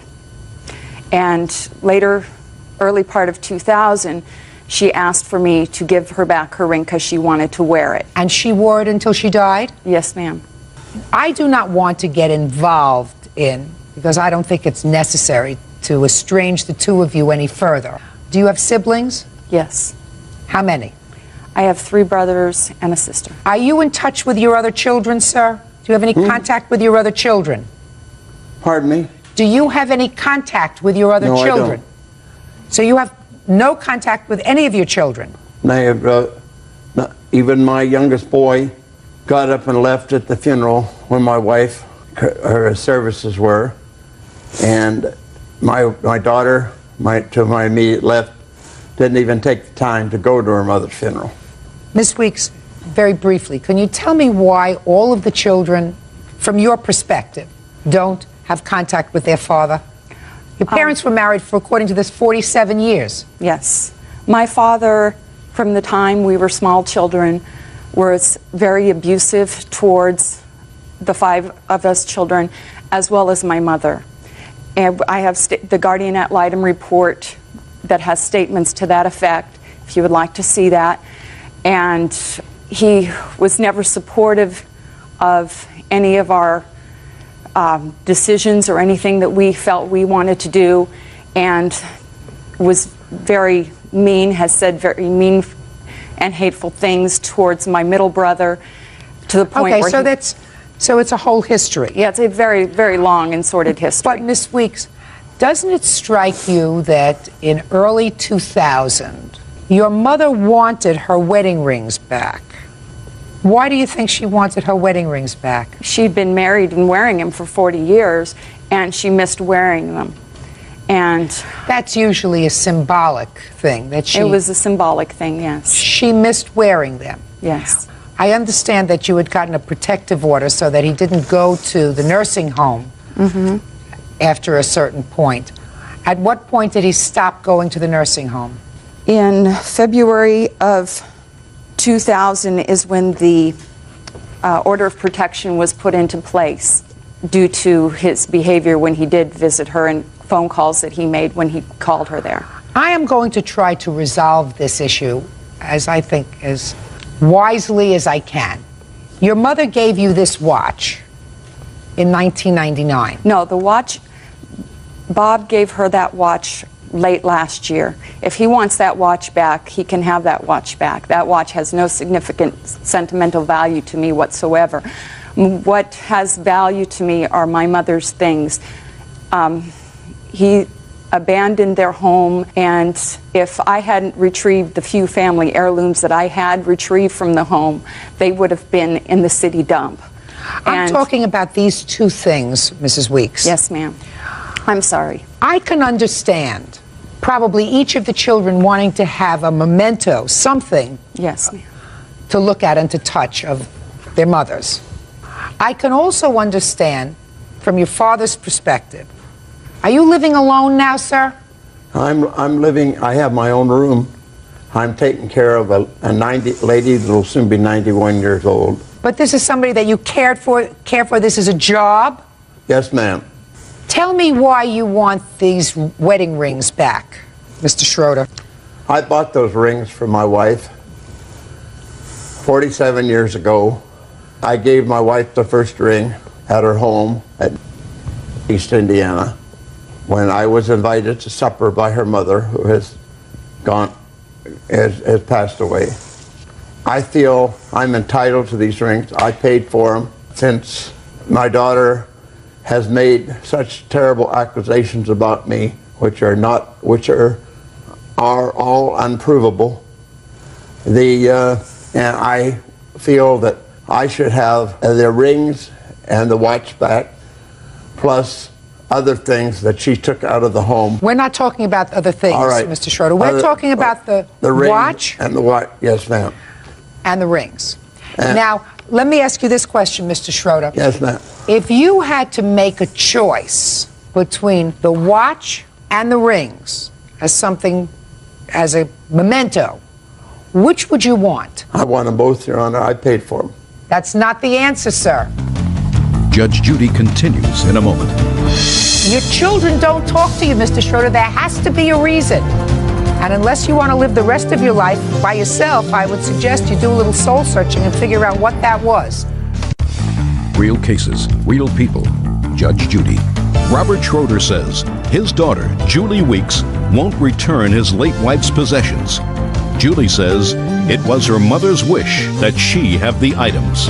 Are they of equal importance to you? Yes, ma'am. You feel the same way. One was a gift to your wife? Yes, ma'am. Are you telling me, Mr. Schroeder, that each of these items are as important to you as the other? Yes, ma'am. Now, I'm going to ask you the same question, Miss Weeks.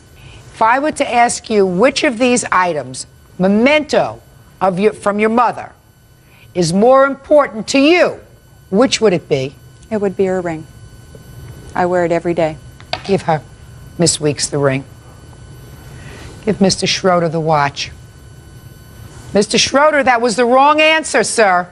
The fact that you paid for them and they were yours is not the answer. Yes, ma'am. I'm going to tell you why, Mr. Schroeder. Children don't replace emotionally the loss of a parent, in this case, their mother. sometimes mates replace emotionally their mate. They may never forget, but they replace emotionally. If you said to me, I want the rings back because we were married with those rings, she wore those rings for 47 years, they're part of our history, I want them, I would have given you the rings. And you have to understand that, Miss Weeks. Yes, ma'am. But to you, it didn't make any difference. You said to me, I paid for both. They're equally as important to me, so I want them both. Well, I knew that they weren't equally as important to your daughter, right? That's right. You have the watch, you have the rings, you probably never make up, I assume. Is that right? That is correct, ma'am. I assume so. That's very sad, but it is sad. You're a grown-up adult, and he probably is a lonely old man who doesn't have at this point in his life the support of his children or his grandchildren. I assume you don't see your grandchildren either. No, I have a call regularly from Mary Ann in Florida. Well, Mr. Schroeder, you should do a little Mary bit. Ann is Julie's oldest daughter. How old are you, sir? How old are you? 70 years old. Well, that's not so old, Mr. Schroeder. There's still time for you to try to do something to get back into the good graces of your family. But you also have to look at yourself and say, what is it that I did over the last 45 years to my family that makes them all cut me off? Your children don't talk to you, Mr. Schroeder. There has to be a reason. And unless you want to live the rest of your life by yourself, I would suggest you do a little soul searching and figure out what that was. Thank you very much. The case is over. Parties are excused. You may step out. I've tried to be kind to Bob. I've tried to show him care, and every time I open up and try to be kind to the man, he is hateful towards me. I hope that someday that I can get to a point where I can see my grandchildren. He has made the decision about his family. And now the next case. All parties in the matter of Schwab versus Fadin. Step forward, please. Office manager Bonnie Schwab is suing travel agent Giancarlo Fadin for the cost of 2 tickets to Greece. Bonnie says she won the tickets in a raffle, and Giancarlo reneged on the prize. Miss Schwab, you were the lucky winner of 2 tickets to Greece. Yes, I was. About 2 years ago. May of 2000. And where did you win these tickets? At the Valley Greek Festival that they have every year in May. Was it a raffle ticket? It was a raffle ticket. A girl I work with, her children go to school there, and I bought tickets. And due to circumstances, according to your complaint, you were unable to use the tickets for a while. The defendant had donated the tickets. You have a travel agency, sir? Yes, Your Honor. Now you want to use the airline tickets. The defendant says you waited too long. That's your defense. Is that pretty much it? Pretty much it. Real cases, real people. Judge Judy. Bonnie Schwab says after entering a raffle at a Greek festival, she won 2 tickets to Greece. Bonnie claims travel agent Giancarlo Fadin is trying to renege on the prize. Do you have a copy of the stub, your contest stub, or any other literature from the contest? I have a letter from the church stating that I won first prize in the raffle. Okay.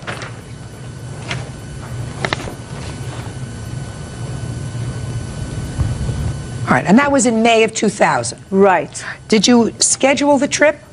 We scheduled a trip. Mr. Fadin gave us an itinerary when we went to see him in January. Who's we? My boyfriend at the time. We went to see him, and he wrote us an itinerary. We discussed with him that we would like to go to Italy. Mr. Fadin said we could go to Italy instead of Greece, so he prepared an itinerary. At And that this time, was done in January? Of 2001. And when were you planning to take the trip? May of 2001. Subsequently, due to circumstances beyond my control, I was not able to go with my boyfriend. So I called Christine, Mr. Fadin's wife, and asked them if I could put the trip off until October of that year. And they agreed to, of 2001, and they agreed that they would do that. So far, is that correct? Yes, Your Honor. Then what happened? Well, then the summer passed, and then September 11th happened. I was afraid to travel, especially to Europe, Being an American, I didn't know what would happen. The airlines and the airports were crazy. So I wrote them a letter and faxed it to them in October, and I received no response. I asked them to call me. Do you have a copy of that letter? Yes, I do.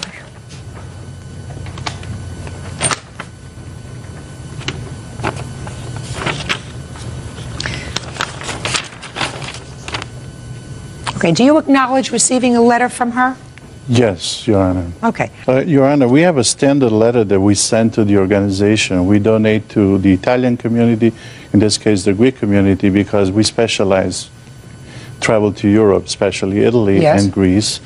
And the letter pretty much states...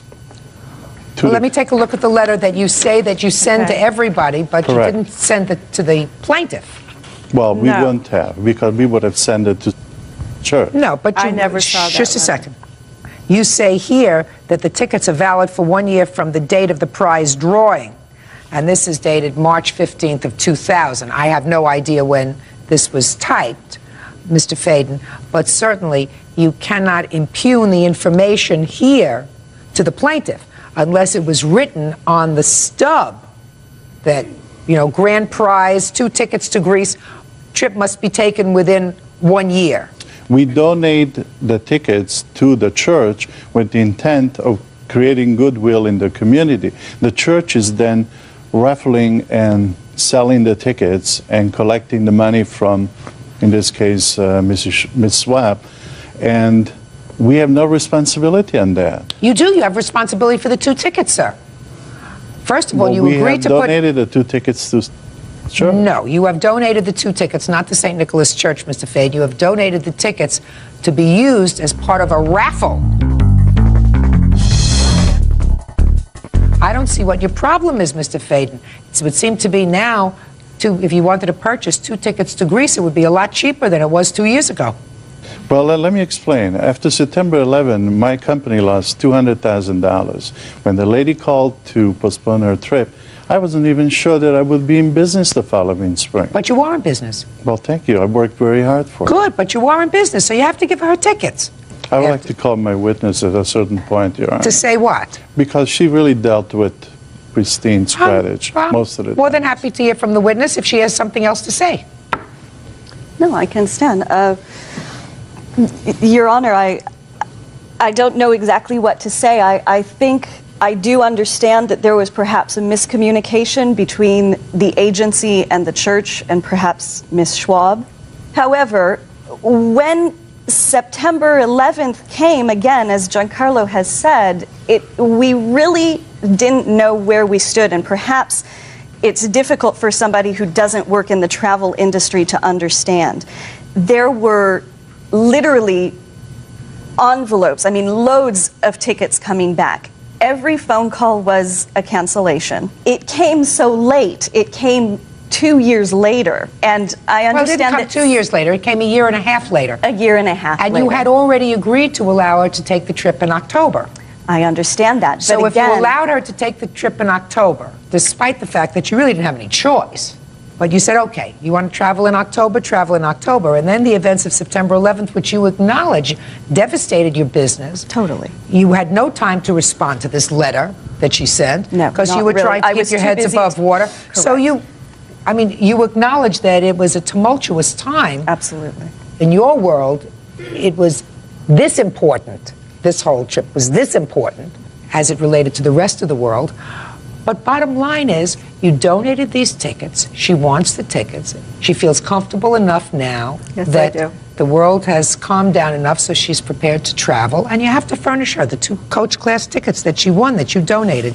Just do it. That's your goodwill. Goodbye. Parties are excused. You may step out. It was a lifelong dream. I wanted to go to Italy. It's a gesture of goodwill. The lady that won the tickets 3 years ago almost should understood that we needed some goodwill too. She did a good job. I'm happy.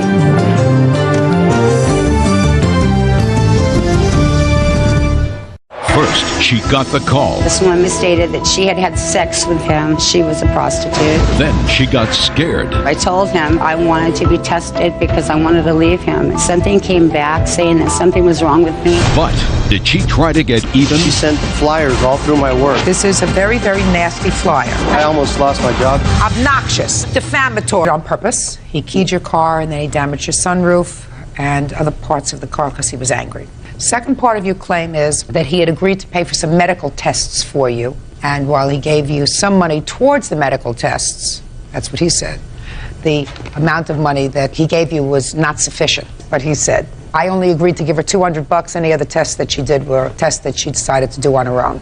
Is that right?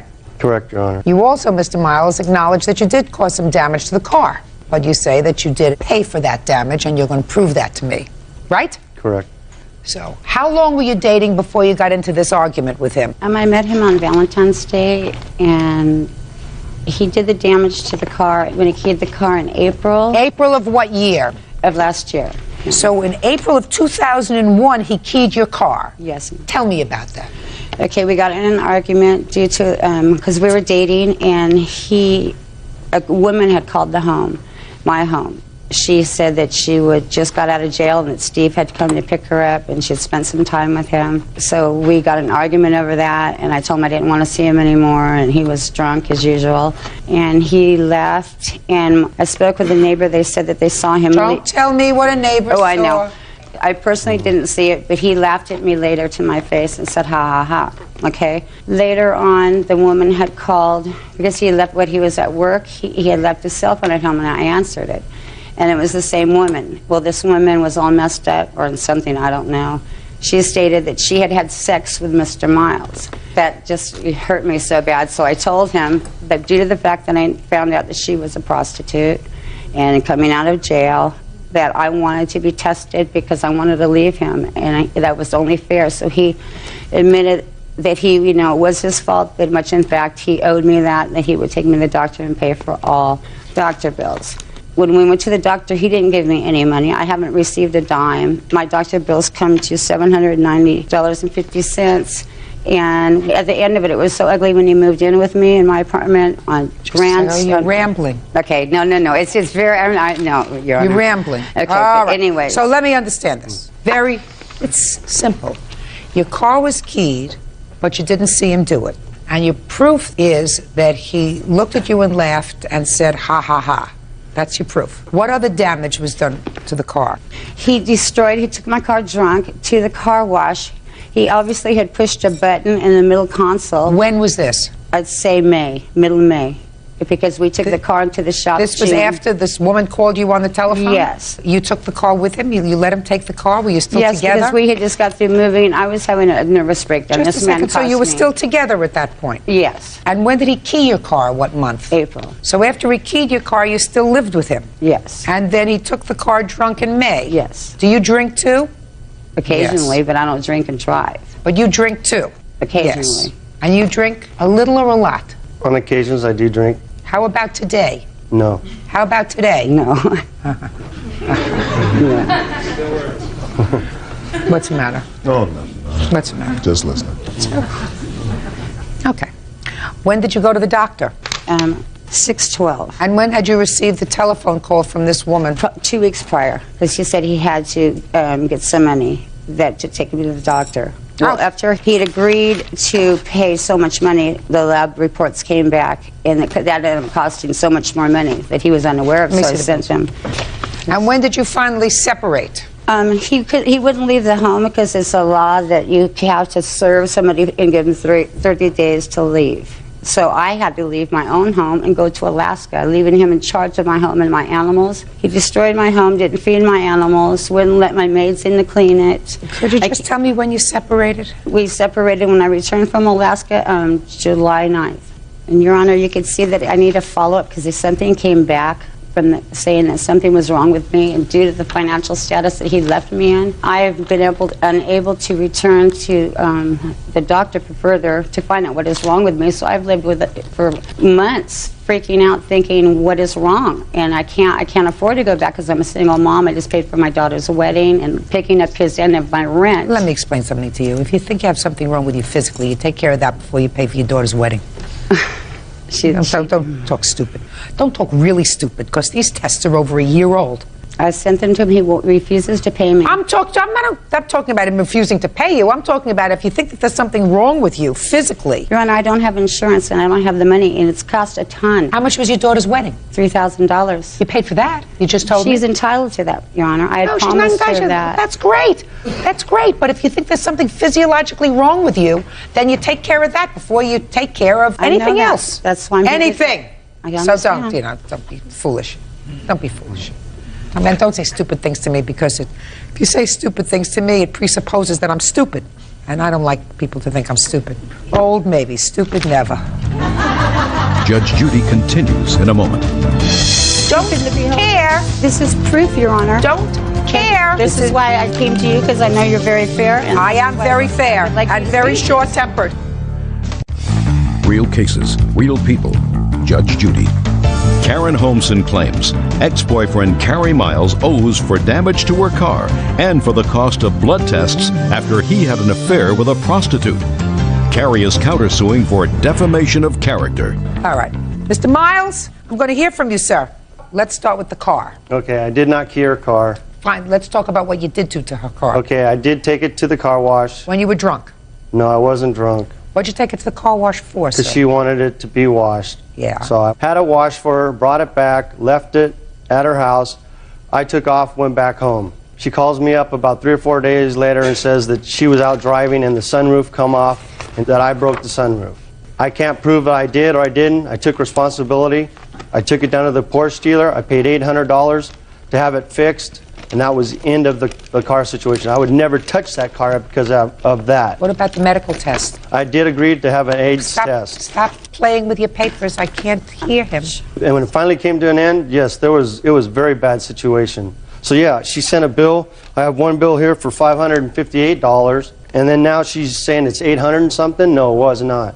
I agreed. I paid $200 at the clinic when we went there for the test. Yes, I did agree for that.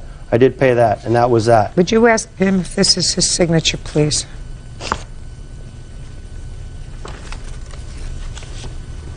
No, it is not. Or wait, yes, it is. Ah. Would you read what that says?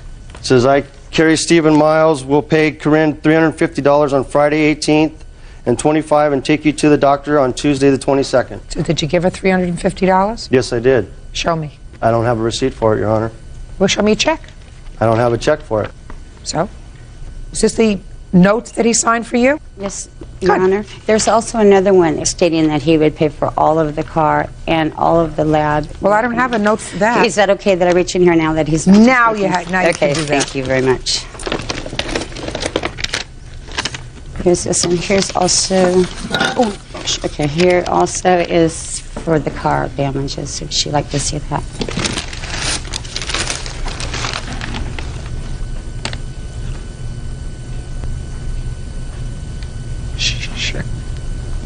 Sure, that note. Could I give you a bailiff for this, ma'am? No. It's your signature, right? Yes, it is. Well, would you explain all that to me, sir? Yes. At that time, when this was all coming to an end, Yeah. I did write that. Why? It says here Because that you promised to pay her $430 for the damages to the car, $50 because something that you owed her, for doctor bills for a full exam and lab work done, and will pay $400 and no cents for rent before July 1st, 2001. And then you signed it. Okay, at that time, I signed it to get her out of my life because of the things she has been caused in my life. She sent flyers all through my work. Just a minute, you're coming to your counterclaim, sir. I'm going to get to your counterclaim in a second. You signed these IOUs, right? Yes. You stuck with them. Okay. You should just show that to me at the beginning. I didn't have to listen to all this nonsense. Your Honor, this is my car. This is for the car. My estimate is $6,200. I don't care what the estimate is. $430 is what I have a note for. Period. Period. End of discussion. End of discussion. This is proof, Your Honor. If you would read this further, because they fixed the car, they sent it back. It was malfunctioning. They did further research on it. They saw that he smashed it, so they had to get a whole new sunroof. And here's all the repeats. It's all in Listen to me. Don't care. Don't care. This is what it's my life and my car. Then you should have pursued your remedies sooner. This is what you have a note for. This is why I came to you, because I know you're very fair. And I am very fair like and very short-tempered. Now, let's get to your counterclaim. Your counterclaim says that because she was very angry with you, put some flyers up around town that caused you a great deal of stress and discomfort. Yes, Your Honor. Do you have one of those flyers? Yes, I do. I'd like to take a look at it. Listen, if there's not quiet. And I also have a witness that was present at my work when they were put all through my work at a bar that I was at. Just a second. Now, this is a very, very nasty flyer. Did you do this flyer? No, I did not, Your Honor. Well, it is certainly nasty. I bet he did it himself. What? He probably did it for himself. Why would you say that? Have you seen them? I don't know. Because he's already told me that I did this and that, and I haven't. Listen to me. I'm asking you a question. Did you or did you not? No, I did not. Put up a flyer of him? No, I did not. Okay. You have a witness that you say saw her put this flyer around? No, that seen the flyers at my work. But didn't see her? Didn't see her, no. It was done early morning when we were all inside working. What proof do you have, sir, that she did it? I have a letter that matches her handwriting there, and I also have, I know where that picture came from that she cut out and put on those. That picture was taken when we were out to dinner one night at a photo booth right by the restaurant we went to. And then she pasted my face onto those.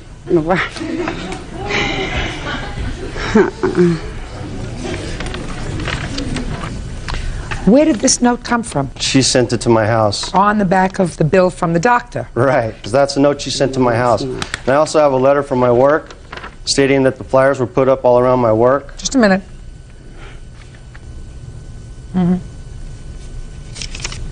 You put these up? No, I did not, ma'am. You sure you did? No, I did not. I think you did. I know that I didn't. I think you did. Your Honor, I also have a letter from my work stating that they were posted all throughout my job. Let me see it. No, I think you did. Could I look at it? Could I look at what I supposedly did, Your Honor, please? Sure can.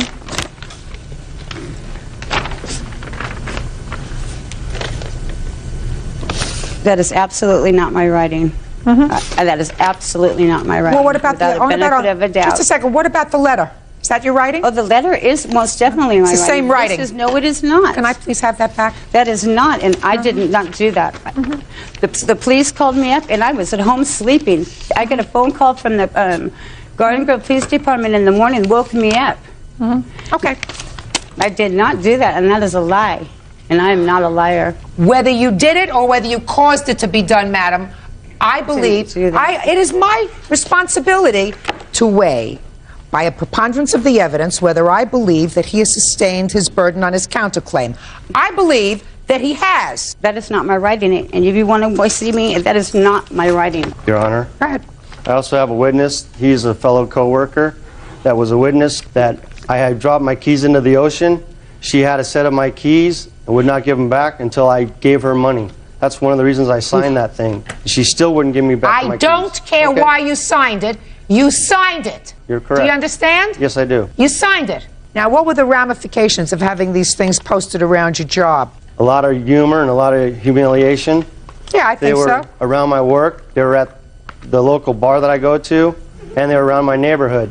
I work with 650 people, and probably half of them are women. So yes, it was not nice. Absolutely not nice. They had to pull people out of doing their job to go pick up these flyers all over the parking lot. Yeah, I almost lost my job. They were wondering what was going to happen next. They called me up to the front office, wondering should they get a security guard? Listen. What's up next? Okay. You were in a relationship with this lady. It's clear to me you didn't do the right thing. For 3 months, yes, I was. You were in a relationship and didn't do the right thing. Right. Right? Correct. So there are certain things that could happen to you as a result of that. Right? You made her really, really mad. Do you understand? Yes, I do. Really angry. As a result of that being really angry, she retaliated and did this. She's going to pay for that because as far as I'm concerned, I would have awarded her almost $1,800 on her claim. She's going to get nothing on her claim. She's going to get nothing. on her claim, because if the situation were reversed and you put these signs up around about her, and just because you're a guy and she's the gal doesn't mean that it's any less obnoxious, any less defamatory, any less vulgar. I didn't do it. Yes, you This did. is my number. Judgment on the counterclaim in the amount of $2,500. Look at when you please check the numbers. These are my handwriting and figures. Look at how different they are. Look at that is my letter, but the poster is not. These are my figures. There is a phone number on there. Do they match my writing of the totals here? So, ma'am, please look at this because this is wrong. Sure. And I will. swear to Listen. God, My mind is open. I will did look. not do that. I My would mind not do is that. open. No, I have children and grandchildren, Your Honor, and I would not put that up. No way. No way. There's children that would have seen that. That is not right, and I swear to God I did not do that. I swear to God I did not do that. And they're not even close. I know that's not my writing. All right. You have opportunity and inclination. You also have a picture of him. You also had a motive to do it because you were really, really angry. It's not my writing, and that is my writing. That picture, I don't even know. I didn't even really look at the picture. I was looking at the handwriting. Take a look at the picture. And I don't even have a picture of him because he took them all and ripped them all up. He is the one that had the picture. And if I wouldn't know better, he took the thing because that is not my writing. I mean, I wish you would call somebody in here to see the signatures because the numbers, I swear, if you look at mine on it says grand total, do you see the numbers? They're not even close to that. I see the grand total. It's not the same, and it's not fair because I didn't do that. Listen to me. You may not be satisfied. I'm satisfied. Well, can't you see for your own eyes that it doesn't match? They don't match. It's not my writing. Your problem is... It's not my writing. Madam, I'm telling you, I believe that you were so angry for a very good reason that you put up these flyers, and whether you wrote it or whether you had a friend write it or somebody else wrote it, this is what you did. And I'm reading. Do you want me to read what you wrote on this? To say that I did Do you want me to read what you wrote on this? Is that scandalous? I think he had those made just to do what he's doing right now. That's what I believe. Don't make this uglier than you. But I didn't do it. I Live didn't with you. do it. No, this is what you wrote. Oh, I wrote that, Your Honor. Oh, yeah, well, that's what I'm reading, madam. Upset? Are you out of your mind? Yes, I'm upset. But I would never go to the fire department. I never did that. I swear to God. I believe you did. No, I'm not going to read this because this is too sick. Because that's just right up You have his my alley. verdict. Do you understand what the verdict is? Yes. Good. Judgment on the counterclaim in the amount of $2,500. Plaintiff gets absolutely nothing. Goodbye. Parties are excused. You may step out. I don't understand the verdict. I think that she needs a new pair of glasses. I'm happy with the judgment. I think it was fair and just. I think that she accused me of something I know without a benefit of a doubt I did not do. I'd do anything to get out of this relationship. I think it's out of control. I never lived with her, for one thing. It's absurd. She needs money. Look at all the things that he had done to me. He had to do something because he knew he owed me that money. For the nightmare I went through, that was nothing. I don't care about this man, but I do care about the bills he left with me and the financial status and all the pain and suffering and the lies and the car damage and everything. Not getting my keys back, had to have my car all rekeyed. Of course he would make those flyers. They'd be right up his alley, pornographic things like that. No, I didn't. I have proof from my work, bars. I mean, there's 1,000 people that seen that flyer. The doctor bills I still have to return. And you know what? He still owes me for all of that because he went out with a prostitute. That's why. That's what kind of punk he is. Don't break the law.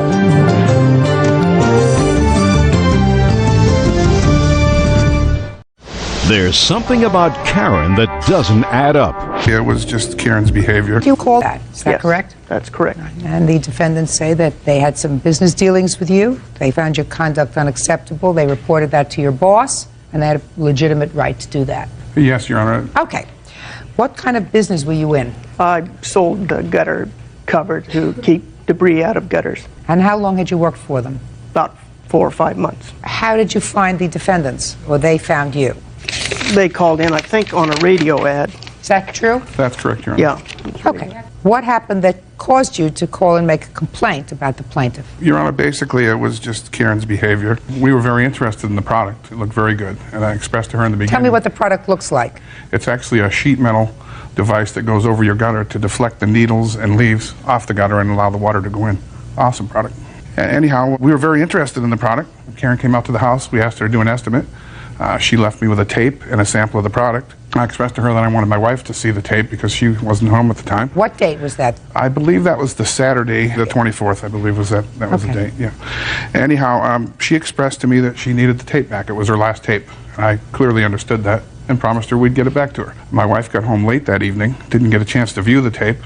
The next day, she did, which was a Sunday. We in turn decided at that point that we had some friends that would be interested in the product as well. So we figured we'd hang on to it till Monday and get it back to her. Over the weekend, Karen left several nasty grams on my telephone, on my cell phone, expressing her desire to get the product back. The tape back. Right. Come Monday, she made a phone call or two to the house, which my wife, Whitney, answered, and she can tell you basically what took place She called there. me on the phone. She called me on the phone and she says, I really need to get my tape back. And I said, well, I got a friend that owns a gutter company, and I wanted to let them see it to see if they thought it was credible, that it might work. And she goes, well, I really need to get my tape back. I says, well, do you only have one tape? She goes, yep, I only have one tape. I go, well, okay, fine. I said, come get it. And she did. On what date did she come? It was on Monday, Monday evening. Which would have been the 26th, Your Honor. Okay, Yeah, so what 26. happened when plaintiff came and got the tape? At that point, Your Honor, I'd arrived home from work, and I got a knock on the door, and it was Karen. She was obviously upset. I said nothing at first, went and got the tape, handed it to her, and said, I apologize that you didn't get it back as quick as you wanted based on the messages I retrieved. She was obviously upset. She got cranky with me and, grabbed it out of my hands and was obviously not real happy about the whole thing. And I said, Karen, the product that you're representing is awesome. I love it. We're interested in it. But the way you're treating me, I'm not going to buy anything from you. Her response was, I don't want to sell you anything. And I said, fine. Then I asked her to leave or I'd call the police. Now, several days went by and I got a subpoena served to our house, and it referred to a Bruce Hesevic who was suing us for something. Now, I never met a Bruce. I haven't got a clue who Bruce was. So I was shocked. I didn't know what it was all about. In doing further research, I recognized the last name, which is on the back of her flyer, Hesevic and then Karen. So What kind of subpoena did you get? I got a small claim subpoena that said my wife and I, who she never met, Your Honor, were being sued for loss of income, liable, malicious behavior, slander, and so on. May I see it, please? Sure. Now, in between during that week's period of time, had you in fact called the plaintiff's employer? Yes, ma'am. Well, you left that part out. I beg your pardon, ma'am. I did call the gutter people. I spoke to Mr. Steve, and I expressed my interest in this product. And I said a lady named Karen came to our house to show your product over the weekend, left us a tape. We wanted to view the tape for a longer period of time. She took it back, was very upset with me for keeping it. Can you please send me another tape? And he said, well, you're saying Karen? And I'm saying, yes, Karen. He says, well, I have no Karen working for me. He goes, there is a Bruce that works for me in that area. You're sure it wasn't a man? I says, no, it was a lady named Karen. Fine, I'll send you a copy of the tape. Then a short while after that, we had a sheriff come to our house looking for us. We weren't there. We were at a PTA meeting. My boys told us. And then you got served with Served after, yep. Okay. And then I went down to the courthouse and filed for a jury trial, figuring I'm going to get this thing out in the open. Okay, now I got you. Bingo. And it would be fair to say that in your conversation with Mr. you voiced some displeasure with the salesperson. Absolutely. You did. You said, I don't like the way I'm being treated. I didn't like the way I was treated. No, I'm a sales manager, Your Honor, and I think when you want to make a sale, you're nice to people. Bruce and Karen, same person? Yes. Okay, so that's both you. Mm-hmm.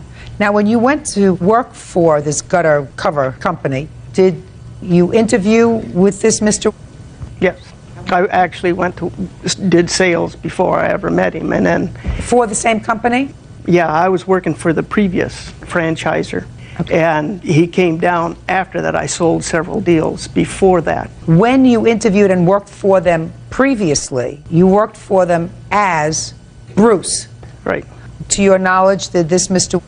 know that you were also Karen? We had talked about it. I called the office and said that there would be a person as Karen out there, and that my hair was long, and that people do see me as a woman. You intend to maintain that persona? Yes. My problem, Ms. Hesevic, is that you seem to ascribe some behavior to the defendants, which is actionable. Why do you believe that they do not have a right to call your employer and say, I'm dissatisfied with the kind of treatment that I got from your rep. I like the product. I'm interested in buying the product. And if your employer decides, for whatever reason, to let you go, why do you feel as if you have the right to sue the defendants? Because when I talked to Steve on Tuesday, he told me that the severity of their complaint against me was such that he had to believe that they were telling the truth.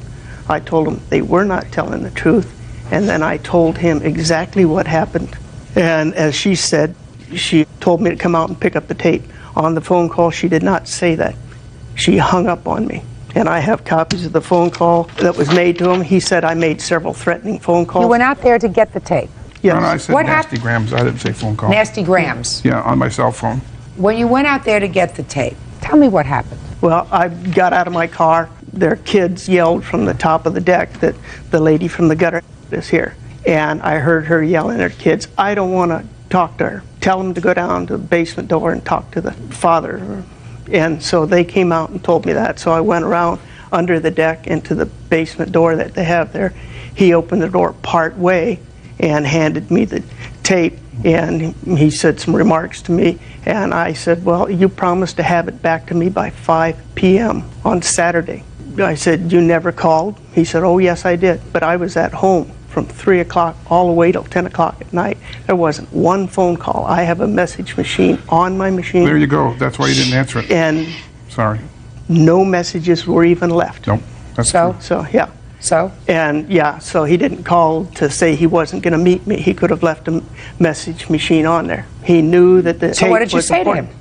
He made some comments, and then I told him that I had to use that for sales, and that as he knew I had appointments on Monday morning, I didn't get the tape till 7 o'clock Monday night. And? So he says, well, you're losing more business. You forget the golden credo, yep, which is the customer's always right. Want me to deliver the damn tape? I'm sorry. The customer's always right. Because you had a real live customer there. You had a customer who was really interested in your product. $6 grand. Listen. I'm sorry. That's a hothead. Let me ask you this question. Why didn't you call Gutter and have them give you another tape? I had sent a memo up to him on Monday morning saying that I needed another tape. Why didn't you go there? Oh, they're out of Seattle, and I'm in Portland, Oregon. Oh, so they have to send it to you. Yeah. Why did you wait until you were down to your last tape? I only had one tape all the time. That sounds like a not very good policy. What happens if that that's tape? all the company gives. Well, that's kind of stupid. Right, yeah. You don't have a cause of action, Ms. Hesvik.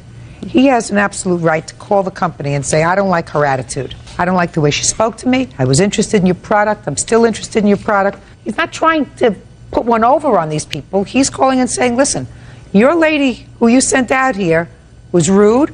She took off. She doesn't want to do business with me. I'm still interested in doing business with your company. Send me another tape and send me another rep. And if by virtue of that statement, Mr.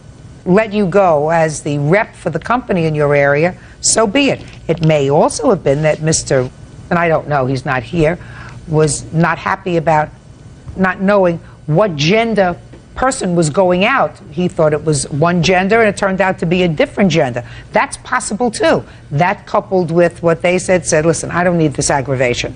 But they have a right to call. Yes. They have a right to make a complaint. That's what the First Amendment's all about. So your claim is dismissed, that's all. Parties are excused, you may step out. Basically what happened as a result of this individual not being honest. Some people can lie and get away with it. Honesty is the best policy. You know, she should have been honest and she wasn't. And now the next case. All parties in the matter of Culp versus Deason. Step forward, please. Jeffrey Culp and his wife Nancy are suing Nancy's daughter, 23-year-old telemarketer Christy Deason, for the cost to bail her out of jail and for an unpaid loan to get back on her feet. Mr. and Mrs. Culp, this is your daughter, is that right? My stepdaughter. And how long have you been married to her mother? We've been married for 9 years, been together a total of 16. And how old was Miss Deason when you came into her life? 8 years old. Is that right? Yes. Your lawsuit says that your daughter owes you some money for bail and then some money that you loaned her to help her get back on her feet after a series of mishaps and missteps. The total of those loans is under $1,000. That's correct. Your daughter says that there was never an agreement to pay that money back. These were not loans. This was what family does for each other when they're in trouble. And Mr. and Mrs. Culp, I'm here to tell you that I've read your complaint, and quite simply, the complaint says she called you one night a year and a half ago from jail. She had been arrested for what? Possession of marijuana. And she said, please come and bail me out. You did. That's correct. And then later on, you loaned her money for some clothes and some startup money so that she could get on her feet. So I have a question for you. I don't believe in going to court when you have family. Mother, child, father, child, child against parent, unless it's so much money that it really is life-altering money. $987 doesn't come under the category, to me, of life-altering money for anybody. Is that a fair statement? That is a fair statement. statement. This is not life-altering money. So then, you tell me why you chose to make an issue of this money, and I'm sure there have been other monies, but why you chose to make an issue of this money rather than just saying, look, I'm not going to loan her any more money, I'm going to write this off. Explain that to me. Judge Judy continues in a moment. I do take care of my son. I do not get child support. Where's his father? He doesn't help me. Why doesn't he help you? I've got an answer for that, Your Honor. He's useless. Real cases, real people. Judge Judy. Jeffrey and Nancy Culp say their daughter, Christy Deason, owes for bail money and an unpaid loan. Go ahead. Well, Your Honor, the money is of little consequence. There has been a history of loans made to Christy. We put her into an apartment. We paid her utilities to get her set up on her own. I spent a year with her child in my custody, living in my home. I paid all of his expenses and his medical bills. We took care of all of his clothing, his food, his shelter. And these are all things that I did because I am a grandfather. Where was she? She lived in South Carolina at the time. She was unable to care for him. None of that I'm asking for. This is a case of teaching her some responsibility. I don't think that I or my wife should be responsible for taking care of stupid things like going to jail and fines. We did bail her out of jail. We did move her into our home. We bought her clothing. We set her up with a job. I gave her a car, and she never started the job the first day. She went back to South Carolina and back into her old life. Where was your grandson all this time? He was in my custody. Where is now, he? when she went back to South Carolina, she did take him back with her. How is he doing? He's doing very well right now. Good. With his mother? That's correct. Good. And what are you doing now? I'm a telemarketer and I wait tables in evenings. Who takes care of your son? The school. I got it arranged where I work on the weekends, waiting tables at night, and he goes to his grandmother's house on his father's side. Where's his father? He's in South Carolina as well, but he doesn't help me at all. Well, what does he do? He sells cars. Why doesn't he help you? I don't know. He's court ordered too, and he switched jobs. I've got an answer for that, Your Honor. He's useless. Oh. Good. Yeah. He's useless. Right. Would it be a fair statement, Mr. Culp, that your daughter seems to be putting things in order at this point? She is. She is trying. She's maintaining a home. She maintains my grandson. She works 2 jobs. Great. So why now have you decided to bring this lawsuit? Because Christy and I have had this conversation over and over again throughout the past year. I have asked her to, if need be, pay $5 a week toward what she owes. You know? And, Christy, let me hear. I just don't have the money. I pay all of my bills by myself. I do take care of my son. Like I said, I do not get child support, so I just don't have the money. Well, let me ask you this question. Sounds to me as if your stepfather has been more like a father to you. Fair statement? Right. And what it sounds to me is that both your stepfather and your mother are saying they don't really care about money. They would like you to make some sort of a showing of responsibility. So even if you sent them $5 a month, which you can afford, believe me, you blow that on nonsense, right? Right. $5 a month, $1 a week, right? Right. A couple of cents a day.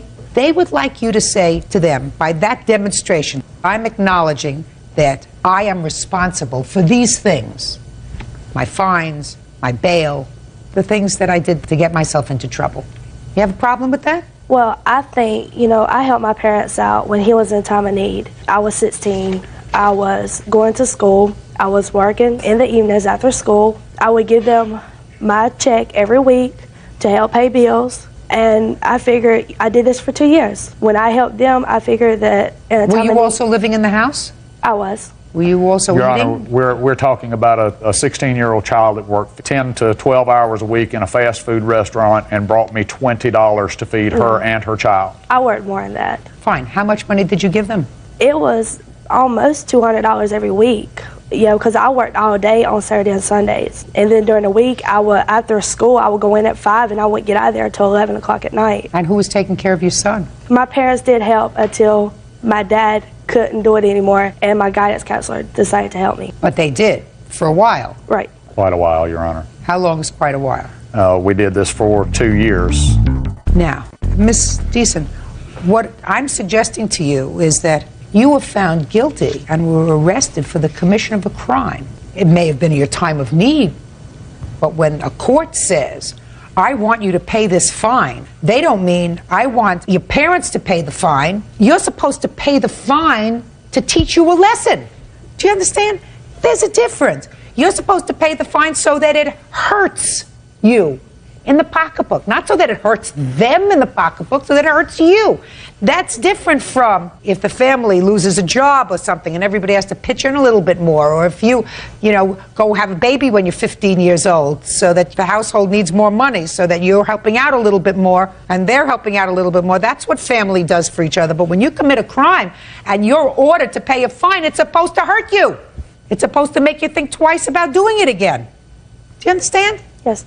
So, in that regard, they're right. And I think that they would be happy with $5 a month, just as long as you're saying, I admit that I did something wrong, and I am going to be responsible by paying the fines for the crime that I committed.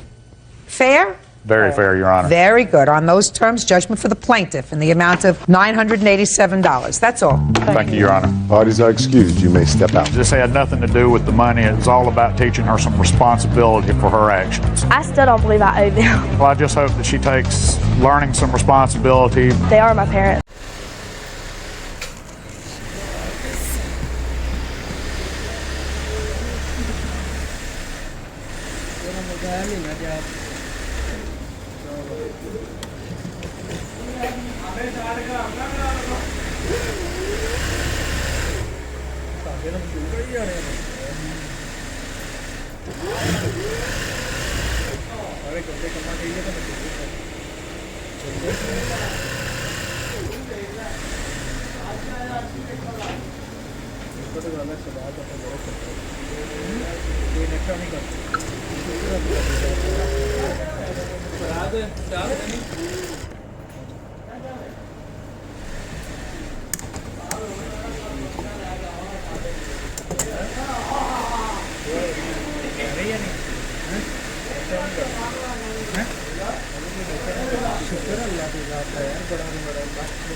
Meet Zohaib, graphic design student at Monumental College as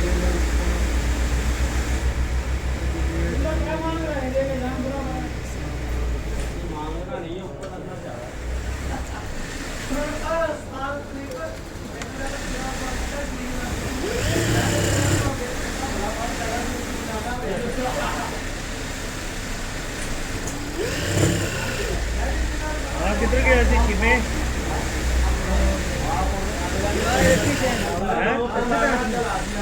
कितने सी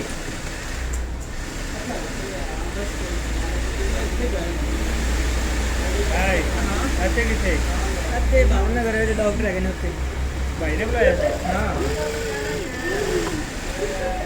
किससे की करी था कौन तो बाहर गया पूछा नहीं इंटरव्यू को करवाया तो कहता कि जल्दी पूछा सी ले काले आ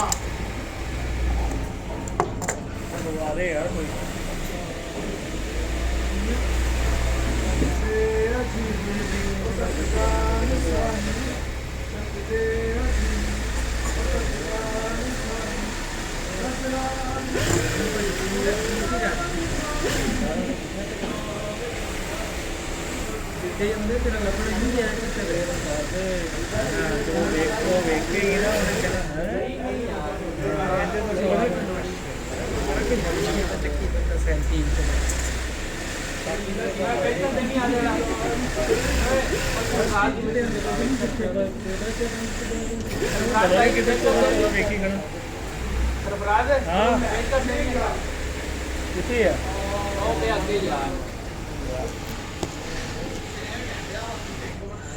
यार